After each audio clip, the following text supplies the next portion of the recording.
I know y'all got a lot more to give me than some $250,000. When Darren Wilson killed Michael Brown, white folks gave him $300,000 in 3 weeks for his defense. And Dr. Umar Johnson is trying to build a state-of-the-art school for black boys that y'all all know I need. And after 6 months, I only got $250,000.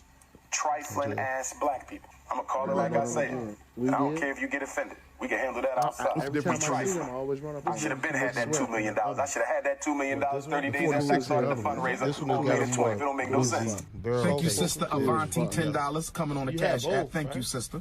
Next time make it 20, but thank you for that 10. I know you barely had that. Thank you, sister. Any ladies in town for the training want to accompany the Prince to the Cheesecake Factory tonight? Any White Plains queens You be out that sweat go top. out on a date? You be out that sweat top, though, nigga. Hey, coach, you be out that sweat top, and I got like, hey, pause the show. You like a gyro school, nigga. You got pause the It's show. time for me to see Monty too. I've been as patient as Like I a can water be, nigga. and I'm tired of this shit. It only takes a little bit of white brainwash to activate the cool chip in the average Negro. Hey, man, I be trying to respect your post, man. You off the chain. The greatest basketball shit. Save it for the podcast. We'll talk about it. Hey, wait. And I gotta work.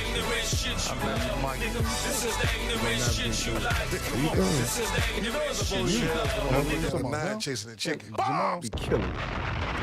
Man, yes. I married a white girl 10 years ago, brother. Well, brother, until you unmarry her, it's best you stay over there, brother. Flipped out. As soon as you get back here, I appreciate you and I love you, but you are Tech, no use to man. me. When you know better, you do Woman on your better. arm, brother. I keep telling you, consciousness over coochie, politics over punani. Correct. But I would say, listen, your wife is white. So we're going to stop the black talk right there. Which one right there? The goddamn NBA is a suspect.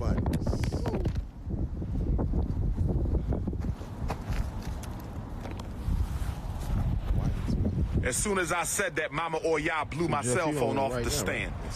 They are contacting the college to try to force them to cancel my lecture this Thursday to close out Black History Month. They're claiming I smoke crack. Bombs! Pop it! Let that bitch ride!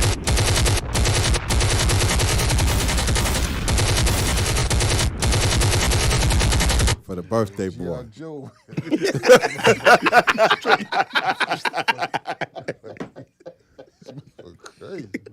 Man, fuck that. Commando in Hey, this what's that? motherfucker. What was that shit in that movie? This is my rifle. This is my gun. This is for fighting. This is for fun. Full Metal Jacket. One of the best movies ever. That's the reason why I One of the knew I best wasn't movies going to ever. the service. I wasn't going to the service after I seen that shit. I'm gonna do anything. I'm gonna crack walnuts or anything. I'm not doing that shit. Remember they beat the shit What out up, of Jessica? with the socks and shit. Jessica soap in in the the socks. building. Hey What man, up? before we go any further, go ahead and do your toast, man. We're gonna do the toast on air. I don't care about it. It's your Let's do birthday. it. You're a Pisces, one of the favorite guys. Yes, sir. You know what I'm saying? You know how to get up under anybody's skin. From Cardinal Bernardine to the Cardinal Bernardine. To a 2-hour-old baby, nigga. Damn. You know how to find your way up under nigga. You a Pisces, nigga. Said Bernadette. I don't know if you the fish that ate Pittsburgh. Make it toast, man. Make it Hey, toast, man. to me, I just turned 48. Build and destroy. Culture Freedom, build and destroy. 48. I'm with my guys on this.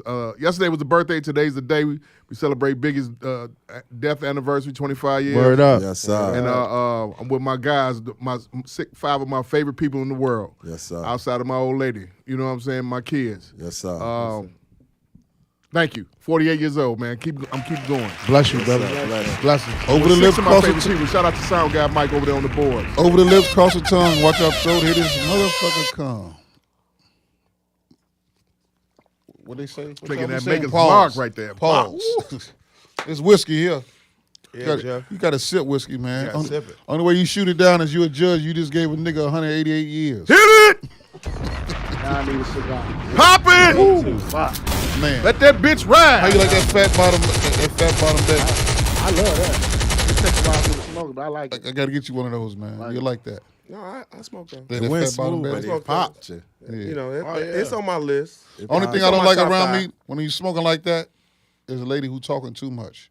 She want to fit in with the guys too much. Just chill. Lady, somebody go run you later on. Just take it easy. You smoke cigars, Jeff? No, sir. We joined tonight by Coach Andre Lewis. Hand claps. Man. Head coach of Kenwood's Lady Broncos. Yes, sir. Yeah, sure. Well respected, coach. Thanks for having me, fellas. You know, in the barbershops, you've been in the barbershop with me for years. You know what I'm saying? Even though he had the bald head and this and that, he was still coming. Well respected. Yeah. So you get brought up in conversations. You know, in the barbershop, a lot of temperatures get checked even though you're not in the room. So you gotta go to bat for guys. You know what I'm saying? So I go to bat for guys like you. I don't just go to bat for Coach Rob or Lou or the main guys. You know, you're one of the main guys. Appreciate that. So you help put together a program over there at Kenwood, and much blessings to you, man, because you keep building that program up, man. We need anybody that's being a leader to these young kids out here, man, because social media and these misguided mamas with these makeover bodies, these mommy makeovers, fucking these kids up. Between the penitentiaries, Mommy makeover. Mama makeover. side chicks, mommy makeovers, and these black women burning this sage. I told y'all before this shit started. This What else they sage. doing? Well, that's the sage. They putting a yoni in they box and shit like that. No, Yoni eggs or whatever. Well, they gotta clean. They gotta get them. They putting what? Gotta get them Yoni dead- eggs, man. Gotta get them dead fish up out of there, man. Everybody ain't making it. Gotta get the dead fish out of there. Gotta get them dead bodies out of You there. know that- That's what I'm talking about. You know the that- dead, the motherfuckers who know ain't that- making it. You ain't never heard of yoni eggs? Man. You know that detox water to stick your feet in? The bitches sit in that too, huh? Pop it! Yeah. Someone got you. You gotta get that drawback up. That Jeff, you ain't drawback. never That's saw what them it's yoni, called. them yoni I eggs? know about them yoni eggs. Yeah. Nigga got this microphone up in your Lemongrass, all that They shit. in their box. They gotta do something. Hit it, man. Hit it.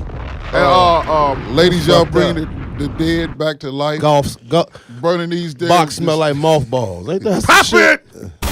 Man, What the fuck? Starting already, both of them. Bitch, you Sage smell like it green smell like alcohol.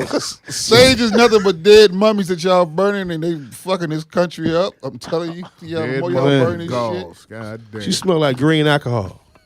Hit it! How the fuck you gonna fuck something like that smell like green alcohol? Baby. Okay.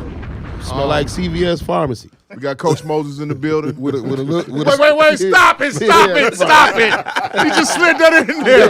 Hit it! Sorry.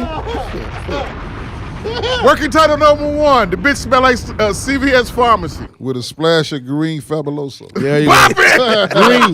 The green.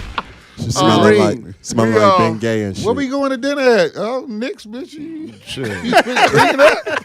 No, you not going to Devon Seafood Steak with me with this shit on. Joined by Coach Moses on my right, on my left, the one and only, the no one compares to you by The Prince. incomparable one. That's what. Be you're able, looking for. incomparable, That's yeah. what you're looking for. Peace, family. Peace And- to my and- our boss. And the guy himself, the 79th realist. When they say on the 9, they mean him. Pause. Magic Mike. Now I Hand know- claps. Now I know what I want on my tombstone. Right. When they said on the 9, they was talking about him. Yeah. He not in here though, cause that nigga gone. Wow. Hey, check this out. Burn up. First question before we get into the Hey, Maul, to you guess. Yes. forgot to introduce the Yeah, one. they gotta get, Huh? gotta get up with the dude that took the shot with the guy's first hoodie on. My fault. Yeah, man. Give me a rewind. Look like a Hey, big cat. check this out. My main man, all the way down with the all black on. You realize this, you guys. You realize that on the left is over here Southsiders. On the right over here is Westsiders. All Westsiders. The Understood. Mr. Marillac House himself, Mr. Lincoln Park himself. AK hard foul. I wasn't gonna say that part. Man, come on, B. Jeff, you, honestly, The ones, the honestly, you look twos like only. one of them guys that be performing on the stage, like the musicians and shit, with all the black on. They be having their hats and shit. Yeah, you look like that nigga. You- Jeff the Illest is here. J Dizzle. JDI. JDI After Dark. What up, family? Hey, check us out on Reasonable Ignorance podcast fan page, SoundCloud and Take Apple over. Music. We are streaming live right now on everywhere, right? Twitter. Yep. Twitter, Twitch, YouTube. Check us out. Subscribe, leave a review and comment and everything. Bombs. Before rock with us, man. Rock with us. Jessica, peace. I want to know how the CMOS capsules working out for you, sweetheart. Let me know what's going on with you. Them good. Them good. Now? No, I ain't got nothing on me now. Let's But get it. grab by the crib on the way. Jeff is Drop me off. that ass, little bit. Anyway, They want to know is you back active. yeah, baby. you back active, Jessica, Yeah. or what, They baby? want to know if you back outside. Hey, check this out. Got one when leg on did Stony and the other one on Hosted. when did real quick, I gotta ask this question because we do have some guys we have 3 guys in here who do cigar smoke. Do you? Yeah, I partake 4 every now and then. When did the black delegation started with the cigar smoke? That's of the hip hop generation of Generation X. What was the year that got started? What was the year that got started for you 4? Jeff, because you don't partake. I don't partake, but I'm in the culture DJing. Okay, cool. DJing. Okay, so I'm gonna get your verb. I'm gonna get your You dialogue. talking about when we started? Yeah. Mm-hmm. When did you start? Like regularly? Yes. Probably I started smoking regularly probably 4 years ago. But I'll be honest with you, COVID took it to a whole new level because I needed a release. And you got people leaving up out of here. It's like Mike talked about, and I needed something. I'm occupation. I'm an educator, so I was at home for a year and a half, and being in the house, being on remote. Just being confined to having to be in the house for 7-8 hours a day, I looked forward every Friday in 20 and 21. Okay. Every Friday, I was at a cigar lounge because I needed to get out. I needed the socialization. And one thing that I found, and I think most people who smoke regularly find, is that you find a lot of interesting people in the cigar lounge. You find a lot of relatively positive conversation, So, I started regularly once I knew I was going to be home for more than a month for COVID. Yeah. You? This is 3 years. This is year 3 for me, regularly. So at first I started. It was just something to do. Mm-hmm. Somebody had gave me a cigar, and that's when I got my first one. I damn near died. Cause Pop it. I tried to took it back to your lungs like it was weed. I thought I was on a block a mile, like from college. Yeah. So that damn near, I was like, you know what, fuck these cigars. So for like months, I was like, I ain't fucking with it.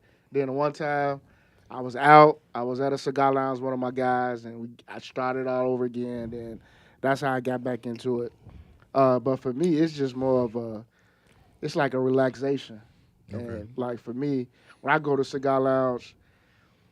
Usually, if I don't even have a drink, I got 2 cigars, I got the TV, and I'm just chilling until somebody come up and then they want to talk. But other than that, I'm just relaxing, watching the game. And then if I am with somebody, we having like real good conversations about life or just stuff. Mm-hmm. So next thing you know, you smoking, you there for 2-3 hours, you done smoked 2 cigars and you feeling good. Mm-hmm. So that's for me, that's my outlet. Besides, like, I tell people I love coaching basketball, but it's not basketball to me. It's not it's not a hobby for me. It's like that's part of my life. Mm-hmm. The cigars. All right, after a game or whatever, I'm going to a cigar shop. I tell my wife I'll be home in a little bit. I need to unwind a little bit, and then I go smoke a cigar. Then I come home. So for me, that's what it does for me. Abel. It's kind of crazy for me because. Like, all my homies smoke cigars, you know what I'm saying? So we would go to cigar bars, and then they would always like, man, try it. But they would always like, man, it gets you high. And I'm like, get me high, nigga. I know how to get high. Now, I know how to get you high, but I ain't never had a cig. You know how they say it gets you high. So I went to a bar with the homies. So my man went into his little humidor, pulled the joint out, one of them big motherfuckers. I said, Famo, I can't put nothing that big in my mouth, yo. I'm cool on that. I couldn't do that. So my other homie was like, "No, this is what you do." So he gave me. So the first cigar I really enjoyed and it caught me was a Gurkha. I had a Gurkha, my first Gurkha, but I had to have a drink with it. You just can't smoke a cigar and have a bottle of water. You're gonna spit all fucking night. Yeah, so, but yeah. I mean, and I feel it. I understand. Like, I'm not one of those that I'm not heavy into it, but I will do it, and I understand the culture. I'm not one of them dudes to be like, man, what the fuck y'all doing? But it just, I can't just put them super big motherfuckers in my mouth. I just can't do it. Yo. Pause. Yeah, pause. But honest, the culture dope, and then now ladies involved, it makes the culture. It's trendy. A lot of spots, a lot of people don't like because of that. But I mean, if I was open up one, I know where to go and who to ask. You know what I'm saying? So it's a good. It's dope. I mean, and the relaxation shit, I get that. I get it. Magic? Michael Jordan, when they started winning. Okay. And then when he retired, me and Corey was down there with him. And Otis Wilson and all them. When he retired from the Bulls the second time. When we went after the strike, they were downtown in the bar. We slid our way in there. We had no business at that table with them niggas. They couldn't figure out who we was and what we was doing there. And we was smoking cigars at a restaurant. And MJ had a snow cap with him, and she thought we was his security, and it was a crazy night. But then as you get older, you know what I'm saying? What that was 98, we bullshitting around, and this cigar culture started being introduced into hip hop. Jay and them was smoking cigars, you know, puffing them and have a cigar every now and then in videos. And as you growing older, I think it grew with us. You know, we grew past the blunt stage. Getting toe down stage, just drinking. So it was like more cooler to smoke cigars.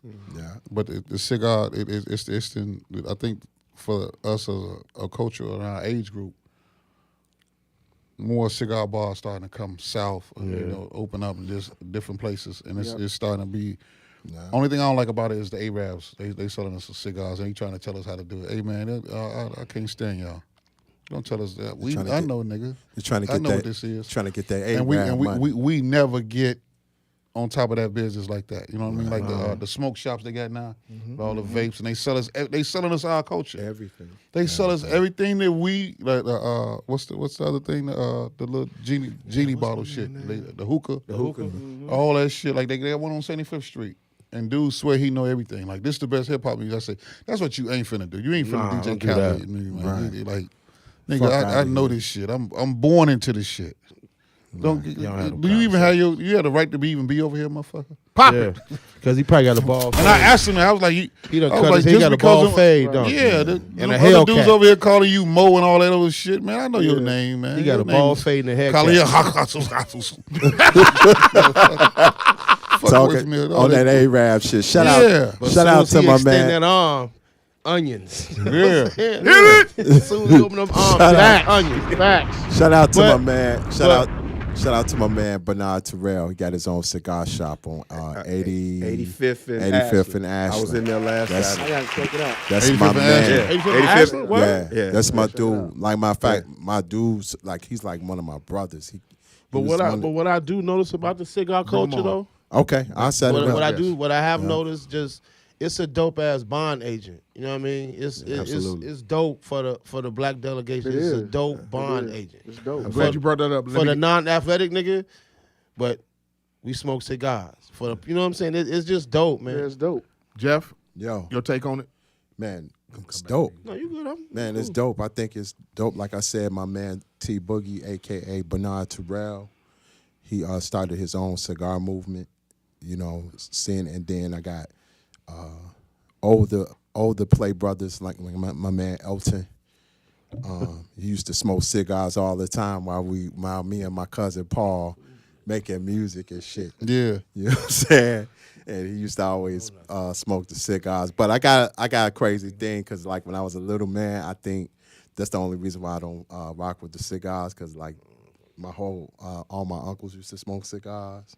I was 4 years old and I was smoking the cigars, the leftovers and shit. Yeah. I had to go to the hospital and shit. Yeah, you choked on it, motherfucker. But piggybacking off of that, though, the craziest thing for me is my dad, God rest his soul, my dad, all the shit that he used to do when I was young and I thought the shit was whack, I do now. Word up.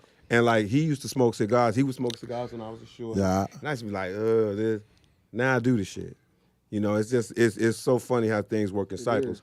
And in addition, your man Bernard Terrell throws the dopest cigar celebration. Yeah. August next year, this coming year to be August 14th. Yeah. Dan Ryan Woods. It was about 300-400 of us out there just having a good time.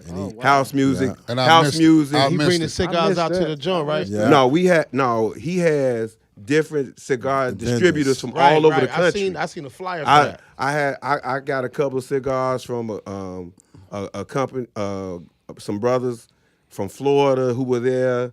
But it's an all-day event. Every hour it's a different DJ, different style of music. Everybody black just having a great time. Dan Ryan Woods on 87. Yes, sir. I missed it last year. Yeah, I was there for about 7-8 hours, bro. Yeah, I can't miss that. I can't miss that. Starts at like 11. So with that being said, have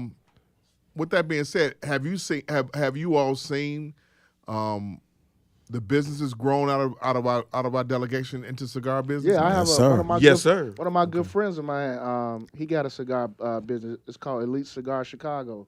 He started it. He went to De La Salle High School. He went to Lewis with me. He started his business. He started it 4 years ago, and now he everywhere now. He in cigar shops now. He get his own cigars. He got his own brand. So yeah, I see a lot of brothers just doing this thing. Yeah, because when I was throwing parties at this one joint, I had a cat who was doing the 708s. Yeah. I had him set up shop early when he first kicked off. Yeah. And you know what I'm saying? And he schooled me. And I was like, shit, I'm just giving you a chance, bro. Because that's right when the hookah shit got popping. And he was like, man, can I set up shop in your joint? Like, I don't give no fuck. If you sell, I don't even want what you make, Bree. Get your brand out there. And that's when I learned about the 708s. What year was this? Gotta give context. Shit, I'm sorry, birthday guy. Yeah. It was like, what's this? It's 2020. So you're looking about maybe about 22. So you're looking about like 5 years ago. 5 years ago, I was doing the parties it was called Detox, right off 127 House across from Burger King. Exactly. And I'll be honest with you, I can't stand the smell. I don't like the smell of cigars and stuff like that when I go into a what's the name, but I'm proud that the black delegation. You don't wear no sweater. It's ownership. Man, please don't. It's gonna be ownership in his business. Yeah, I got the certain clothes that I wear. I got a sweater I had put in the bag. I had that motherfucker ready. I mean, because the clothes your clothes is gonna reek. It's over. It's a wrap. Over. It's a wrap. It's over. Whatever you wear, it's a wrap. But that's why you can't. You gotta go and you gotta know what you're gonna wear in them places like that. Like, You know, my boy Chewy Rice saw the chick one day about 2 weeks ago. What's that? She was like, you keep blowing all that smoke in my hair. He said, we just take it off and put it in the bag. With all the other valuable shit. Chewy crazy, boy. With the cigars, I laughed for an hour. She was like, you still laughing at that ignorant mother? Chewy silly, boy. People who like want to get off into cigars, this is my best advice. This is what somebody told me. Smoke what you like. Yeah. Don't let nobody shame you into smoking what they like, because everybody's palate is different. Yeah. I might not like what you like. I might not like what you like. It's just like drinking. If you like smoking sweet cigars, flavor cigars, that's you. I don't like them per se, but I'm not going to shame nobody, because you got some people, you know, it's always got to be a bougie nigga wherever you go. That's why I ran into. That be like, man, why you smoking that? You need to be smoking this. No, I don't like that. Scotland That on nigga- It's a lot of stereotypes. it is. Like He played me like that. a lot of guys who are really into cigars, they kind of shame if you smoke sweet. I don't do that because everybody, like he said, has had their own palate. So it's really about, you know, what you like. It's also about the cut. Yep. I like the me, V-cut. I'm a V-cut. I love guy. the Some V-cut. people, my brother-in-law who I smoke with regularly, You like the he's a punch? punch. I'm a punch You guy. know, I like a V-cut. you know, I like punch. That's what I got some schooled guys on. are traditional. Sometimes you gotta, Okay, you I don't know. gotta about- stop some of them guys though. You be like, hey, my man, I can smoke what I want to You smoke. do. You have to. Yeah. Really I don't I tell know them you that. used to be in the alley with the real glass thing now. Pop Right. Yeah. You really shouldn't be smoking at all. You should I have no went to- fire by your I lips. actually went to a cigar bar, you know, because I was waiting on my guys to come. So I'm chopping it with some guys. So I'm fucking around, walked around, and I had got a Tatiana. That's the sweet shit. Yeah. So I'm like, fuck it, nigga. I'm used to Black and Mild. This is Similar. This is in my comfort zone. This nigga opened up that thing, had something long, look like the rope used to climb in gym class. He was smoking some shit like that, and he just sucking on his mouth all the way. I got up like, nigga, that ain't that ain't what it is. Okay, so That ain't it. school That ain't it. Nigga, School me on nigga what is smoking a on V Shawn cut? Michaels. Yeah, nigga. What's a V cut and what's a You punch? got a hot lick in Okay, his mouth. there's anytime that you smoke a cigar, you have to clip the end that you gonna smoke out of. Okay, so that you'll get more pull on the smoke.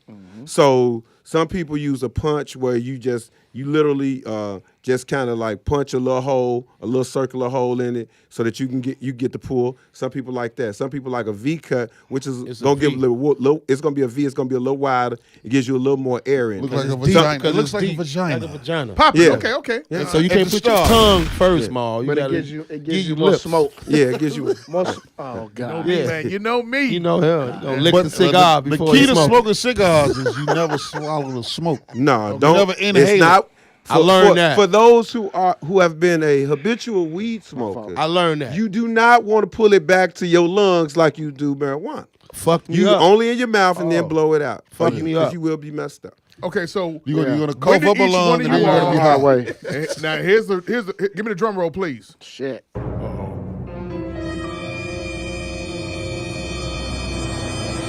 When did you all put down the Black and Milds? What year? Go. Each one of you. That's easy for me. I never smoked. Never smoke. Never? No. Never? Never. You? I smoked my last Black and Mild my last semester in college. Okay. So that's 90. 2002. Gotcha. You? I just put it down when I walked in. Hit it! Some niggas are still gonna nig. Yeah, nigga. Shit. I got no Ain't shame, nothing like nigga. the shorty to be. Nigga, give me a wood tip jazz, nigga. the nigga, the shorty that is ordering the what you call it? What they like to smoke now? Blackwood. Backwood. Yeah. whatever. Give me 6 woods. Yeah. And then you got the old lady up there. Give me 2 wine, Black and Milds. 2 peach. You be like, 2 white owls. fucking us up. But you know what? I also notice a lot of gas stations they can't even sell tobacco now Yeah. That's true. One around my crib. because they got caught selling the 76. loose squares. Yep, on 76 and Jeffrey, can't do shit. Any last thoughts on cigar smoke before we go into the next part? Last thing I will say, I'm so into it. Everywhere I travel, first thing I'm looking for is a cigar lounge. Yeah. Like, you know how much time I spend in Arizona now. Yeah. My favorite cigar lounge is Fox's in Scottsdale. In Scottsdale. I can't wait to go. Friday this summer. night, I can't wait bruh, to go. when I you can't go, wait. yes. I can't wait. Friday night. I can't wait. Friday Man. night Fox's Scottsdale. I'll be there in June. Yeah. I ain't gonna front, I'm going though. in July. Is it that is popping that much that you know about it all the way? Yeah. Yeah, and I'm next month I'm going to hang out with one of my guys. He just moved to Sarasota, Florida. It's an hour away from Tampa. Mm-hmm. Tampa is like black cigar heaven. Yeah. They got That's what about I said, 10 black-owned cigar lounges. And they do a festival every year. Yes, they a big do. one. That big I'm cigar going, festival. I'm going there for their festival. I'm Yeah. going to Houston for Cigar Week in May. That's in May. Jeff, Memorial if Day I weekend, were you, right? I get in on this somehow, some But way. you know, but business wise. All day. I had a friend. listening. But what got me though was when I went to New Orleans and it's right by Cafe Du Monde. It's a cigar bar that roll them fresh for you. That's a total different experience. One of my high school classmates, a year and a half ago, her and her guy got married in New Orleans. Had a roller at their wedding. Hey, that cigar dope. lounge, That's that cigar spot, about 2 blocks from Cafe Du Monde. Roll them fresh for you. You get to pick your gauge and everything. Nigga, I had to say Gauge, leaf, everything. leaf, Everything. Everything. Okay, last Coach. question. Has anybody did the old Billy Clinton and old girl thing with the cigar? What's that? You know what Bill Clinton did with old girl, did he? Was stuck it in the pussy. Yeah. Hit it! And then I like my tuna fish on bread. Yeah. No, don't talk about old girl. Some chick. What's her name? Fuck that. Monica Lewinsky. Yeah, Monica Lewinsky. Okay. Monica Lewinsky. Yeah. Yeah, they got a joint on FX, man, about You that know what shit. Mike does in his downtime. Huh? We know what you're doing in your downtime. No, it You was got to make up for the space. It was Coach. a You gotta space, G. it was a big story at the time. It was all over the news. Did the president fuck with this lady? Put a cigar in a Yeah. pussy. Cigar in the pussy. So that was a big story then. And what was that? 96, Yeah, 97. Yeah. They was trying to get him kicked out or whatever. So now Impeach him. And they was trying to impeach him. And then the next Wasn't that in president, our president, comes up and says, he just walk up to him and grab him by the pussy. Hit it! Trump. That's what he said. So, I mean, times have changed. You know? Okay, so then as last question on this again. Women involved with cigar culture in the situation and with men, your thoughts? Man, It's dope. it's dope. Beautiful. It's dope. Yeah, it's Maul, you walk in the cigar bar and see 5 women sucking on the cigar, nigga. It's erotic. And all of them get to bring their own alcohol. Yeah, it's erotic. But B. you some of y'all one of y'all just said that it's sometimes it gets frowned upon. You know, women? you know the you difference mean? between women who are doing it just because it's kind of trendy and women that are really into the culture. I was just telling him I was in Memphis in May, and I was at a cigar lounge. It was 30 people in the cigar lounge. It was 15 men, 15 women, and it was chill because they were real cigar smokers, and you know the difference. You know the difference. Because Maul, with the cigar smoking, the big thing is how long the ash, right? How long And you trying to keep your ash. keep your ash. You don't want to dump. So that was a big thing. When I went to one, it was how long you can keep your That's ash another before you thing. dump See, it. that's all. That's just. It's like culture. It's culture. It's culture.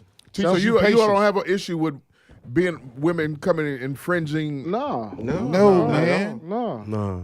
I mean, sometimes you want to sometimes some guys want to have man time. For about 8 minutes. For about 10. Pop it. For about 10. Talk about the game. What's your name? You got kids, then what, Look over and You don't. hear You a don't, woman's wanna voice. sit, you don't want to sit and watch a woman put something in and out of her mouth constantly. Speak, God. Come on. Instead of 5 niggas parking on one. Speak that shit. I mean, I'm just asking. Hey, Jeff, listen, I'm going to be honest. talk. One of my favorite R&B albums, Faith Evans. The first shit. You take that CD out, I'm motherfucking ass sitting there with a motherfucking cigar, nigga. That shit turned my ass on, and I don't even smoke cigars. You know what I'm saying? You just said don't pause. Keep going, Jeff. Yeah, that's what I'm saying. Like when I saw that album, when I saw Faith Evans first shit, when you because when you pop the CD out, they had the see-through. When you pop it out, she's sitting in the chair with all red, with a cigar in her hand, with a cigar in her hand. And the shit is real. That's when I knew. Put it in your ear. That's when I knew Faith Evans smoked cigars and blunts. But she smoked. Would you hit Faith Evans right now? No, I never was into her on the physical side. I love her Really? music. She's one of Back then, yeah. musically. Now, Musically, Too red for you? no, just like a musically. dragon. She like like a for me, chimney. for me. Nah. I'm good. For me, Bitch musically, might smell like a. she's barbecue one of the grill. Like an illest. ashtray. Yeah. Music. For me, musically, she one of the illest songwriters of the '90s, He man. said the bitch when she burps might smell like an ashtray. Like, who Pop cook- it. what you got on the grill, bitch? Give me a rewind. Yeah. All right, so Andre, Coach Dre, Coach Lewis. What's up? Give us the background real quick. Where'd you grow up? West Side, East Garfield Park. Okay. Man, all day. How was it over there? Give us the lens. Paint the picture for us of East Garfield through your eyes. Tell us what the West Side of Chicago was, because it's 2 different sides of Chicago for all new listeners and new subscribers and everybody. It's 2 different sides of the black delegation in Chicago. It's the South Side and it's the West Side. Was you on the traveler side? That's what I want to know. What Pop side was it! yours? There we go. What side? Okay, right. I already know. Once he said East Garfield. TBL! East Garfield. If you ain't solid, don't holler. Right. That's it. That's the phrase. Okay. That's the phrase. That's the phrase. Sorry, y'all. I was West If Side. you ain't Sorry. solid, don't Sorry, holler. sorry. I mean, United we stand, That- divided we fall. Where That's all is we East- saw. That Playboy Bunny. Yes, sir. Yep. Playboy Yep. Bunnies. That's That's all we saw. Yep. Where is East Garfield? Give me the streets. East Garfield Park is roughly from Central Park south to, I would say, you could say Sacramento, from Chicago Avenue back all the way south to, say, Jackson.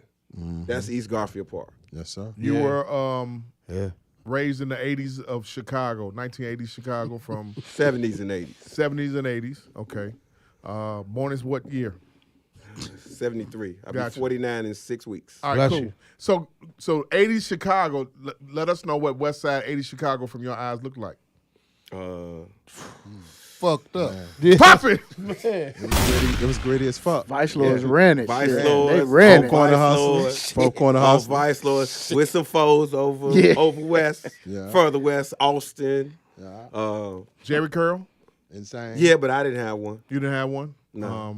Yeah, Afro? Here we go. You know what the next question gonna be? No, he might not ask. Nah, he gonna ask it. You He think gonna so? ask it. I Yeah, he had gonna ask taper when I was a shorty. You're a taper? Taper.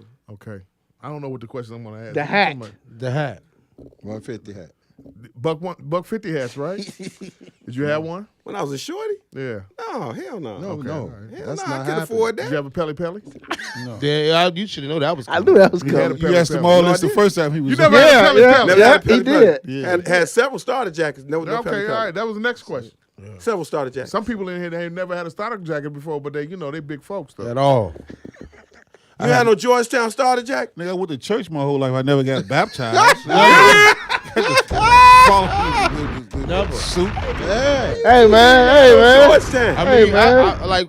like shit. I was GD to the blow up, but I was members only. It's two of them. It's two of them. Oh. No. But you hear what he just said? Yeah. You had members only in the 80s? All You colors. was bougie. All colors. Bougie. And guess where I got mine at? Where? Somebody left it at the playground. Because you know what, Coach? Around my crib, it was like, when it was laws and creeds, I was preppy folks. So I was doing something myself. So Oh, okay. I was preppy folks. Okay. So that's why they didn't really fuck with me on that. I feel you. I didn't I do feel you. 40s and bucks and the finger waves, do none of that shit. Now, you got a Finger waves on the west side in the 80s. Did you all see that? Did you see that? Regular. Daily. Okay. Yeah. Them the gang niggas. Damn, yeah. Finger waves.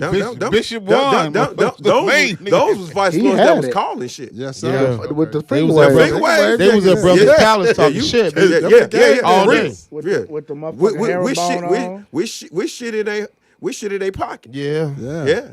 Yes, sir. Where'd you go to grammar school at? Morris when I was in East Garfield Park, but I also went to Duke Ellington in Austin. Okay. I know about that. Next to that church. Ellington, huh? Okay. You played ball. Yep, that's why I got a pass. Yep, see? Yeah. That's why I got a pass. Where'd you play? Who'd you play for? I played for all my elementary school teams. High school played at Lane. But But what's the difference between in grammar school? What's the difference between West Side ball, grammar school wise, and South Side ball? Back in the 80s. in the 80s, we weren't as skilled. We were much more gritty. Okay. We gonna play super hard. We gonna guard. Yeah, like y'all was on my man. Yeah, ain't no foul. If you don't fall, you ain't getting no foul call. So if you fall, and then If you fall, if we knock you down, you might that's a legit foul. So But if we don't knock you down, it ain't no foul. It was the same as in high school. It was the same way that high school basketball played in the West Side. It was the same way that they played in grammar school. So if you get hit, if you get fouled hard, right? And If you get hit. if you get hit or get fouled hard, right?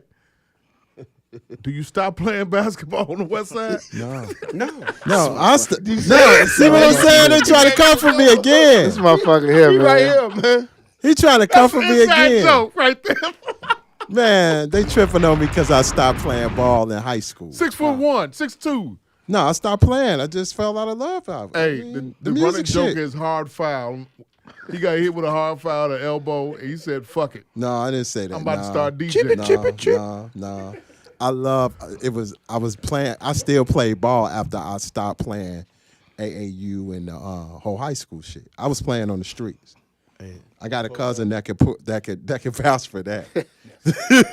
Tell the truth. You was pulling more honeys DJing. That's why you stopped. Man, period. Yeah, And then on top of that, and then on top of that shit, I still played, but I didn't want to play on the school level. You just wanted to play when you wanted to play. That's it. Yeah. Okay, so going back to you for a second, Coach. You saw the Lords and everything, finger waves. Mm-hmm. West Side of Chicago was totally different beast than South Side or whatever.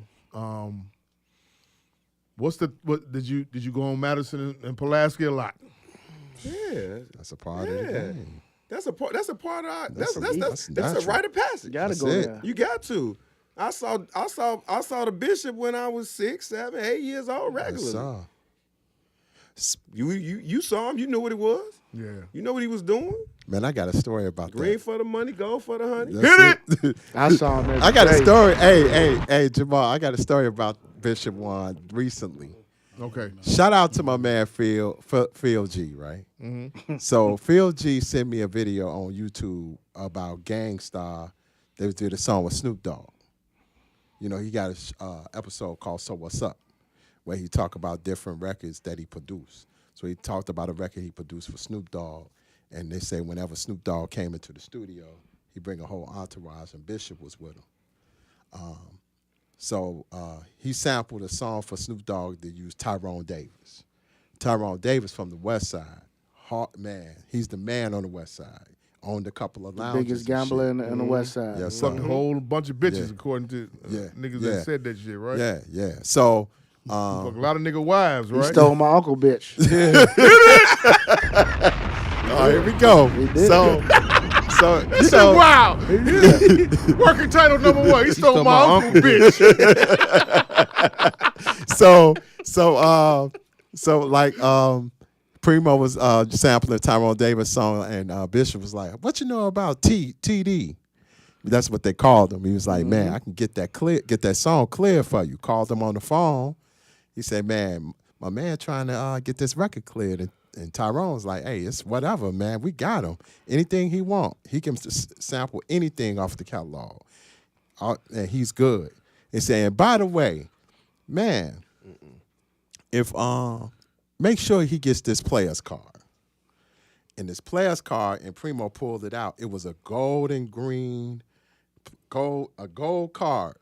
Now, when I saw that, I'm like, man. When I was a little man, I used to, my mom would tell me to go through her coin purse, right? And I used to see this gold card, and I'm thinking it's a damn credit card or some shit.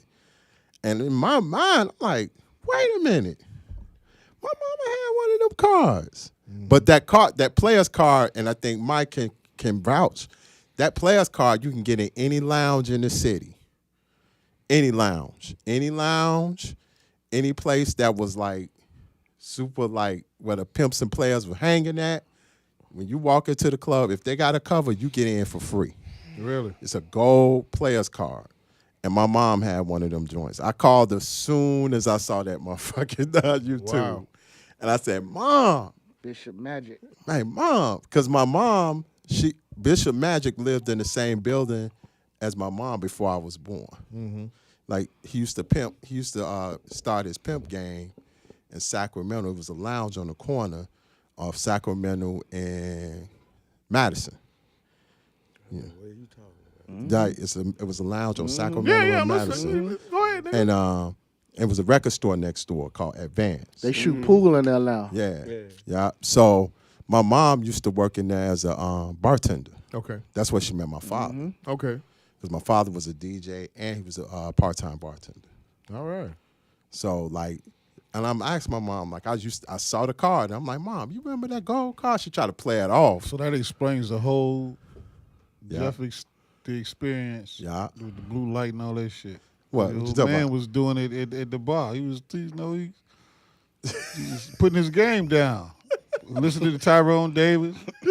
Tell your mom what's happening, what's going on. What Tyrone Davis' song is In the Mood. In the Mood. In the Mood. Oh, come here, baby. Who seen Running Out of Lies? That was I think that was Johnny Taylor. Johnny Taylor. JT. Yeah. Mom's Apple Pie. In the Mom's Apple Pie. That's Tyrone Davis. Man. So good story there. I had to, when he said Bishop, that green and gold card. That gold card. Give me a rewind. With the 3 different elementaries. So then, where to next? How was your high school? Tell us about your high school years. In a nutshell. Well, first of all, let me just say, it's funny. I went I decided on going to Lane. And the reason I went to Lane is because typically on the west side, smart kids on the west side back in the 70s and 80s, they usually, if they didn't go to Whitney Young, they went to school up north. I got into Whitney Young, but I didn't want to go to Whitney Young because my grandfather worked at the juvenile detention center right down the street. And I knew what type of kid I was. I knew what type of grandfather I had. If I fuck up at Whitney Young, he gonna be beating my ass at Whitney Young. Right. He ain't waiting till I get home. Mm-hmm. If I go to school up north, he got to at least wait till I come home. Mm-hmm. So I knew who I was. So I was like, nah, I'm not going there. I'm going to school up north. I went to Lane, had a great 4 years. Lane introduced me to just diversity on a grand scale. There's a map at the main entrance when you walk in the Lane. It's still there now. Every nationality of every student who goes and attends Lane has a stick pin on that map. So whatever nationality they are, whatever country, it's damn near every country on the globe is at Lane. When I went there, we had a little less than 5,000 students. My graduating class was 1080. Damn. So it was, it's a different experience. It's an experience where if you are somebody that needs a lot of one-on-one, that ain't the school for you. But if you are a person that, you want to be independent, you don't want everybody knowing what you're doing and checking for you, and it's a great school for you because you have a lot of freedom, a lot of independence. You have open campus. You got a lot of activities. It was a great experience for me. I mean, it was a hard first year and a half because you got to get adjusted. And you do still, even in a school in an environment like that, even though you got some privileges, you still going to deal with racism. Mm-hmm. You still going to deal with profiling and people not thinking that you as smart as you are. You still going to have to prove yourself to that degree. But you also, you still going to have, people think that, well, you went to Lane, so it's all good kids. No, thugs got intelligence too. Why not Farragut, Crane, Marshall, Westinghouse, those schools, especially if you was playing basketball? Well, I thought long and hard about Westinghouse, especially since I lived 3 blocks from Westinghouse. But my grandfather challenged me to go somewhere where it was going to challenge me intellectually too, and that was a big thing for him because he was like, college is not an option for you. You going. So, and I had some friends who went to Westinghouse, and not that it was bad or anything, but a lot of them weren't being really challenged academically, and so that was a big thing for me. Okay. So, I did like the fact that Westinghouse was a voc ed school, so you were gonna learn some skills, but that was also part of the reason why I chose Lane, because Lane was a tech school, which means that we're gonna have all the same shops that you have at a voc ed school and some additional. One thing I liked about Lane was I had to take 2 years of drafting. So that made me focus on, design and stuff like that. Just looking at some things from a different perspective. You did 4 years at Lane. Mm-hmm. College. First year went to Mississippi Valley State. Wanted to get that real HBCU black experience. Got it. It was cool, but it wasn't me, not Mississippi Valley State. How much pussy you got down there? I love the Southern Bells. I'll just say that. Hit it. Love them. But they do some stuff. They also do some stuff that's us northern guys can't every week. Did you fall into that whole Chicago got to run with Chicago? St. Louis got to run with St. Louis, and Detroit got to run with Detroit niggas and shit like that? Well, we didn't really have that issue. I mean, I did run with Chicago guys because I actually hung with some guys that I knew from high school. But when we was in the South, Chicago guys and the St. Louis guys, we all hung together. All of us. All the St. Louis guys, all the Chicago guys. Matter of fact, when I was at Valley, St. Louis guys, Chicago guys, and I had and we had some guys from Cincinnati, we all ran together. Because, we were still outnumbered. The number of Mississippi guys and the New Orleans guys, they were like 3 and 4 times the amount of us, Was it a culture shock dealing with them with their dialect? Only the New Orleans guys. New Orleans got a whole different dialect than everybody else. Yeah. They got a whole different vibe, you know. And they grimy. They real grimy. So, you know, they only New Orleans guys. But I mean, I got along with them, but you know, they was different. They were gonna test you. And they were gonna try to finesse you.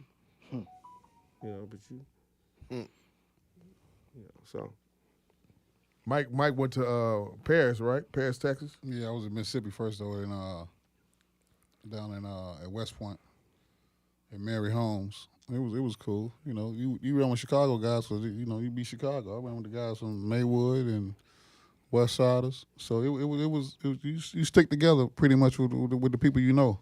But we really, shit, everybody was in my dorm every fucking night because I was, you know, I'm Michael Walton.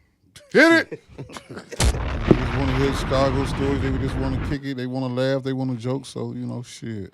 That's amazing that you say that. You know, you realize this, that that still goes on to this day. Mm-hmm. People are really, outside of Chicago, are really enamored with this city. Mm-hmm. Yeah. Like on the clubhouse situation, they was talking earlier. They was talking about, you know, how come DePaul don't get more recruits from Chicago, or you know, whatever. But you know why? They don't have WGN no more. They not on TV like that no more. They in the Big East. Besides losing, back then they had every game DePaul played was on TV, and GN was a super station. It was syndicated. So even if you ride Strickland and you come here and you from New York, guess what? Your people still gonna see you. Yeah, that's why they had the New Jersey.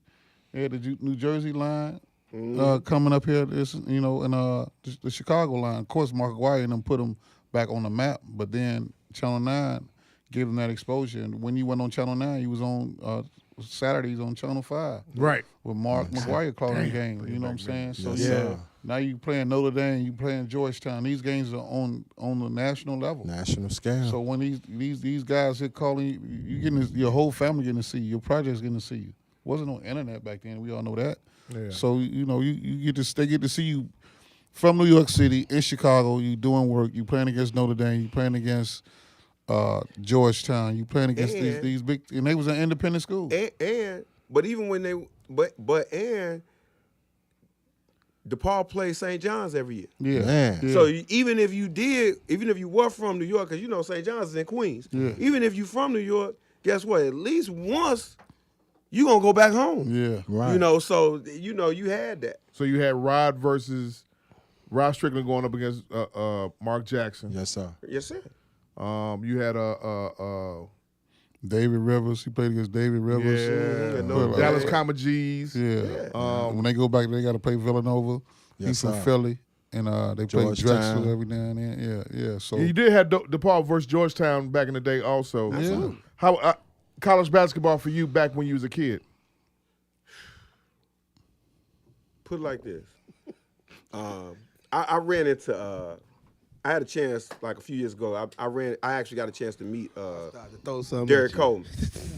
And when I met Derek Coleman, I was actually at his event. We were planning his event up in Detroit.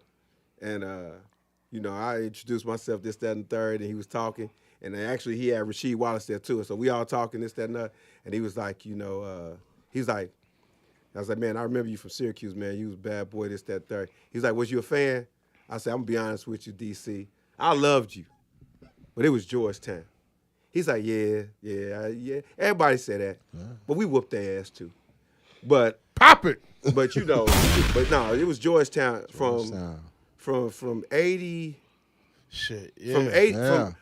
From 84 to 80, from 88, well, I say 83 to 85. It was Georgetown, man. It was. I mean, it was 85. The culture. Yeah. So 83 to 85. 83 to 85. I mean, you could literally say 81 to 85, but definitely 83 to 85. That was the culture. Okay, let me go ahead. Hold that thought. For you, what years was it for you? College basketball during that era. Then I'm coming to you. Was it for me during the era? Yeah. What years? What was your team back then? Back then, Georgetown was like pinnacle because I remember the sneakers. I used to get the sneakers, the Hoya sneakers with the John on the back. Yo, I was on that. Okay. You know, but fast forward, man, my stepdad was an actual official. You know what I'm saying? Got rest in peace, Nate Humphrey. That was my stepdad. Oh, that's your stepdad. That's your stepdad? Yeah. Damn. So I've been to like Final Fours. I met John Thomas. I used to go with him. The last one I went to before he passed was when it was in Seattle. Mm-hmm. So, so that college shit, man, I was with him all the time. But your team back then was Georgetown. And then when I went with him, I met John Thompson at one of the Final Fours. Moses? At one of the college jumps. My team? Your team back in the 80s as a kid. Well, in the late 80s for me, it was Duke.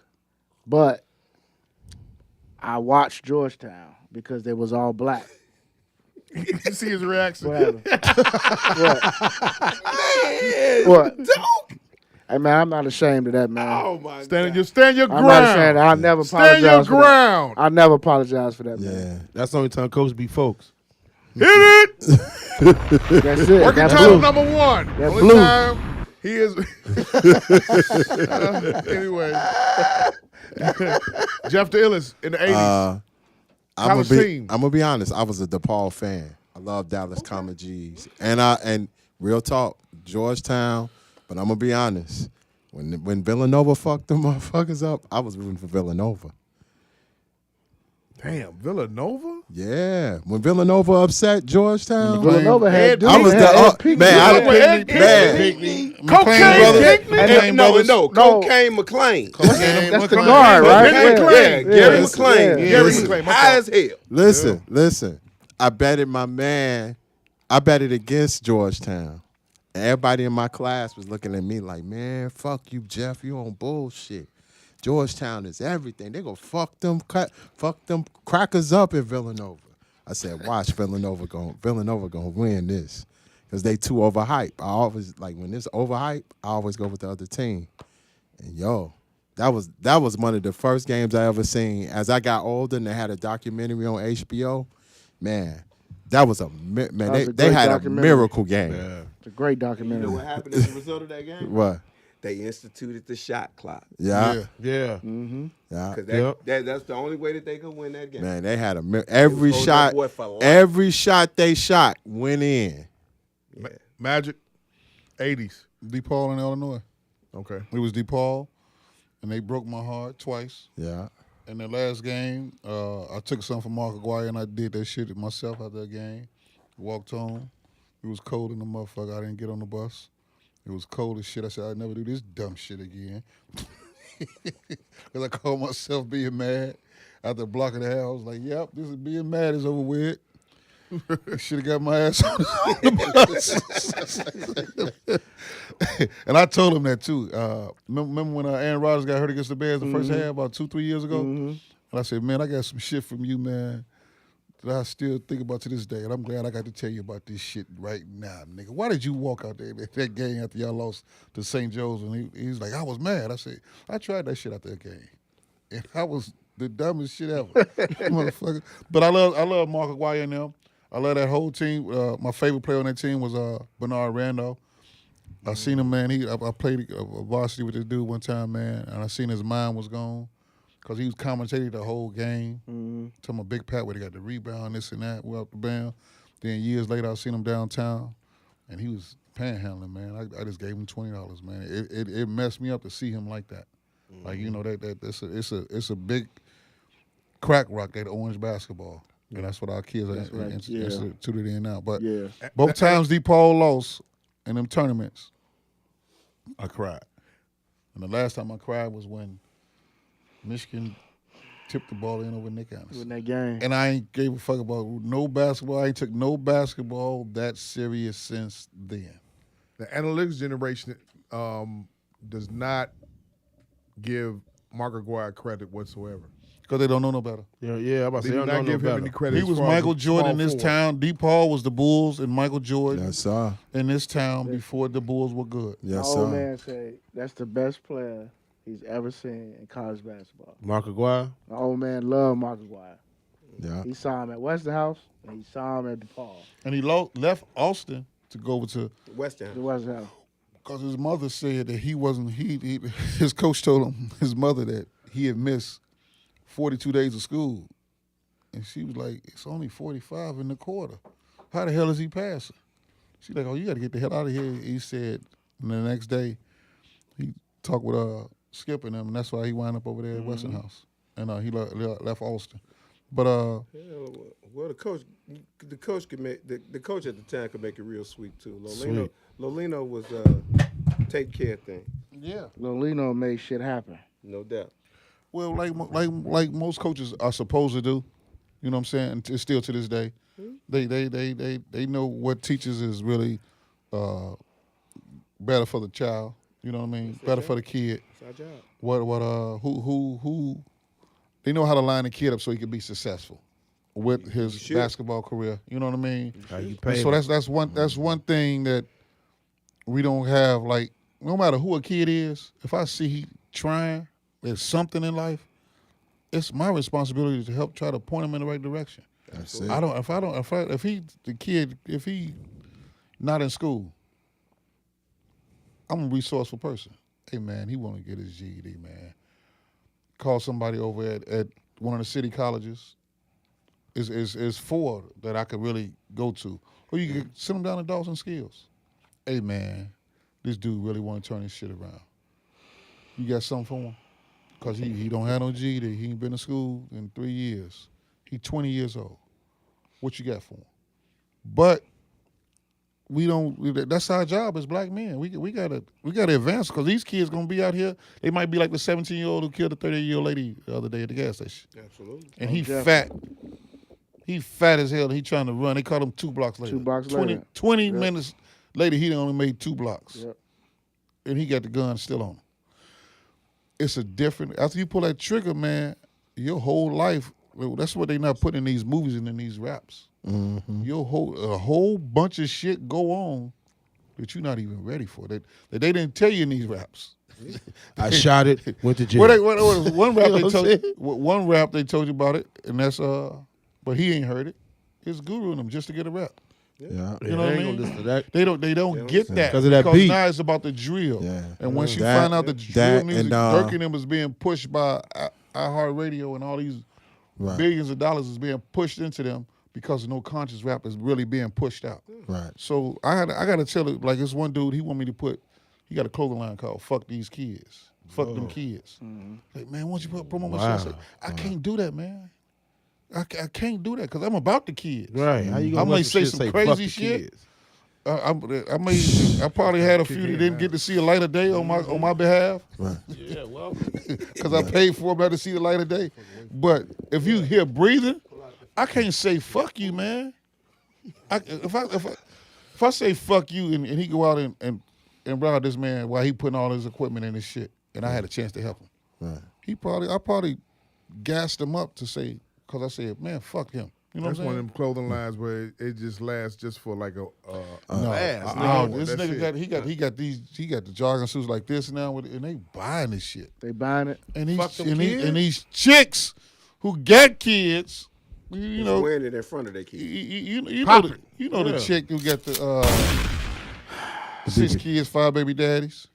You know what I'm saying? Right. And she got a wagon. She told me she gonna get a mommy makeover. Pussy smell like sage, right? That's sage. Working title number 1. Pussy smell like sage. That's it. You can't top that. I'm not gonna even try to top that. I'm gonna say something, we but can't put that. Yeah. Why can't you?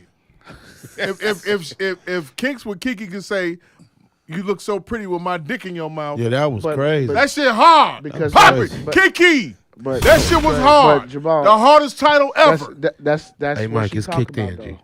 But we also trying to get sponsors. Yes. It's kicked in, B. With Oh, Barstool, man. we want cash, man. Give me You know, re- cash is king. We don't want sponsored fuck- dildos. Fuck Hey. crypto. What the fuck we gonna do with that? We need some cash. dildo t-shirts and shit. Right. What you just talking about? What we talking about on the way here? Yeah. About this, rest in peace to Cat Eyes, man. The 61-year-old guy that I've been known for some years, man. That's crazy. Lost his life tonight, man. Shot multiple times.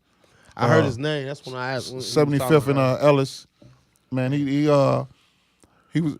what you call a hustler, man. He gambled. He did what he had to do. He was the fence guy. He could bring a lot of things. So he was a resourceful guy too.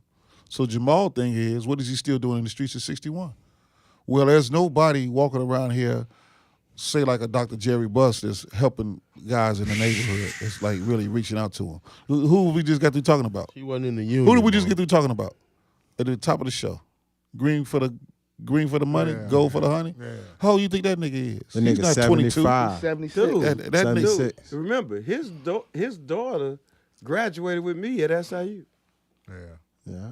So you know what I'm saying? He's still out here in the streets. Hair ain't grown long as Man, the he out here. 4th grader's mind. Hit it! Hey, Mike. Yeah. man. Hit it! Hey, Mike. The Let last, that chopper ring. like, the last greatest, like what you were saying, like Gang Starr just to get a rap. The last greatest rapper that was on some conscious shit besides Mos Def and Talib is fucking Saigon. Yeah, but where you gonna hear him at? Nowhere. Shit, you gotta He go had to to get Saigon on. and He hear had him. to get on. You can hear him on episode of Entourage. Yeah, he on Entourage. But so Turtles artist. They don't Pop it. He was on Love and Hip Hop and shit, and he, So and he was that's too what conscious for terrible. that. So once you on Love and Hip Hop, Yeah, you might. So It's over with. you might as well did Dancing with the Stars. Right, you might as well do Man. break dancing with the stars. Because I remember when his records, but you man, know- his records was real deep. Oh yeah, nigga. Like yours is Hoop Dreams, right? Shout out to the brothers Arthur AG and that's Gates. actually his line. Yeah, it's his line. Yeah, that's his line. It's about helping the kids, man. Because if you're not helping what's behind you, you're not gonna get what's really in front of you. You know what I'm saying? You got to let go of your past in order to receive what's in your future. You know what I'm saying? But you also we got to train up the kids. We coaching them every day in some form or fashion. You know what I'm saying, Jamal? You employing them. Yeah. You know, we all interacting with the younger generation, and we see where it's headed, man. And that's crazy, man. Because by me working at the park, and how you around kids on a regular. You know what I'm saying? So that same mentality. But now at Home Depot, I find all the teenagers, man, and school them about medical, Give him the all the rest. benefits. You know what I'm saying? Like what this job means to you. This if you 17 between, I tell any kid I talk to, you between 18 and 25, this job is a walkthrough. Unless you want to make this your career. This is where you pay your bills, take your girl out, go get you something to eat, buy you some new clothes. Yeah. But if you got a mind to think Buy some outside Magnums. this Buy some building, Magnums. buy some Magnums. Plan B pill. But if your mind is outside this building, keep it moving. You know what I'm saying? You gotta keep it moving, man. Keep that abortion money on deck. Man, That's keep what what? That's what it's for. Nigga, Now that set you back a whole. get you a chime card. Check put and a that money Give me a rewind. He can just slide up there with those 375. It was 500. Mississippi Valley State. You stayed there for a year. For 1 year, then I was with you, buddy. What year did you come to SIU? 92. Okay. 92. Why'd you transfer? As much as I enjoyed Valley, I wasn't being challenged academically. I mean, I'd show up to class once a week and still get an A. The only class I had to study for was college algebra because I wasn't really a math guy. But that's the only class that I ever opened up the book when I was in my dorm room. Especially coming from Lane Tech. So Yeah. you was challenged more at your high school Most with definitely. different nationalities and people from all over the Most world. definitely. So now you getting the real curriculum over there for the SAT and the real ACT. You know what I mean? Exactly. So I got a 22 on the ACT, and I got a 22 on the ACT, and I fell asleep on part of the analytics portion simply because I hung out the night before. But I got a 22 on the ACT. I took it 22 times, and all my scores add up to 22. But listen, You at SIU. So I come to SIU at 92. you got a 4. You get Dude. 6 for goddamn Dude, filling out your name. well, you know, SIU at got 92, man. I get there on a Wednesday. I'm homesick for 2 days. Then that Friday, we get that first party, and I said, wow, I get to do this for the next 3 years? Okay. That's Thank crazy. you. That's the truth, man. I know how. Dude, Yeah, man. dude. True. I mean, we got co-ed dorms. I mean, this we talking early 90s. True. We got co-ed dorms on the same floor with you. Like if you guys, your roommates are gonna be a guy, then your suite mate's gonna be dudes. But right across the hall, Yeah. that female. Yeah. Oh man. Boing. Away Exactly. from home. Away from home. Away- From her And look, first time. Look, Mike, my grandfather was like, Well, if you transfer, you got to go to school in state. So I picked a school that was the furthest from Chicago. There it is. 350 miles. So you ain't going to just roll up on me. No, you got to call because you got to make sure, because I got a car. I might not be here. So, but SIU was, the party week started on Wednesday. Mar, Yeah. Party week started on Wednesday. So you talking about, listen. You talking about 93, right? This 93? 92. 92. So you talking about like Brand Nubian, all that shit. That was my stuff. So listen. That's why You me and thinking- him talked about the 5%. That's why I joined. You this shit. depressed. You homesick. And now here come the party. And you like, is this sweet? Is this sweet? All I got to do is hit my alarm, get up, do a little study, clean this dorm up, holler at the skins I really want, do a little homework every now and then, keep it together, stay fresh, wash my drawers, get my hair cut, put my cologne on, and fuck around. Pop it. So you say the party week started on Wednesday. Party week. So once you get grown and responsible, they call it what? Hump day. Yeah. You see how shit changed? Party week started on Wednesday, went to Sunday. Yeah. And I am not exaggerating. He could tell you. That's how it was when we was there. Domino's pizza was the best pizza in the world, wasn't it? Papa John's. Papa John's. That shit ain't. Pagliai's, You wouldn't Quattro. even put that shit nowhere in your mouth right now, would you? Oh, I tell students, it's funny you mentioned that, Mike. I tell my students right now, I say, if you want a quick way to fail, bring Mr. Lewis some Domino's, Little Caesars, or Pizza Hut. I said, we live in Chicago, the best pizza place in the world. In the world. In the world. We ain't the best pizza place in the country. We the best pizza place in the world. I want to go to Italy to eat some pizza, though. I got to go. I've been. Their pizza is, you wouldn't even think that was pizza, what they think. When they put it in the original oven, it's like a saltine with ketchup. It's like it sits right on top of the crust. It's good to try just so you can say that you did it. Yeah. That's your name. But nah, man, you wouldn't order that every day. What we got here, it's the best in the world. 1993 in SIU. Nigga shit there, boy. Yeah, nigga. What happened? SpaghettiOs on crackers. 93, I meet you. A bunch of stuff happens in 93. 93, I meet you. I joined the nation. Let's talk about that. You joined the Nation of Islam. Yes, sir. Assalamu alaikum, bro. You're how old at that time? 21? 93, I'm 20. You're 20 years old. You joined the Nation. You joined the FOI. Mm-hmm. That's making that kind of move is real serious. Very much so. It's very serious when you join the Nation of Islam. It's not nothing to play with. It's Especially in the 90s. You learning. Yeah, you learning. You're learning Discipline. Because I was at Columbia. I was at Columbia and jumped into the 5%. You know what I'm saying? So it was rough, yo. It was from my background to I'm fresh out of it because it was intriguing because I'm into numbers. I like numerology. So that whole mathematics situation, my eyes were wide open. So, you know what I'm saying? So Jeff, imagine Jeff the illest, coach, coach, Magic, Calvin. No, B. Be able to experience. I'm sorry. Okay, no problem. All right, can't call you Cal. Not right now. I gotta look at my hair. Hey, they was too serious for me. Imagine going from a situation where everything's about Christianity then.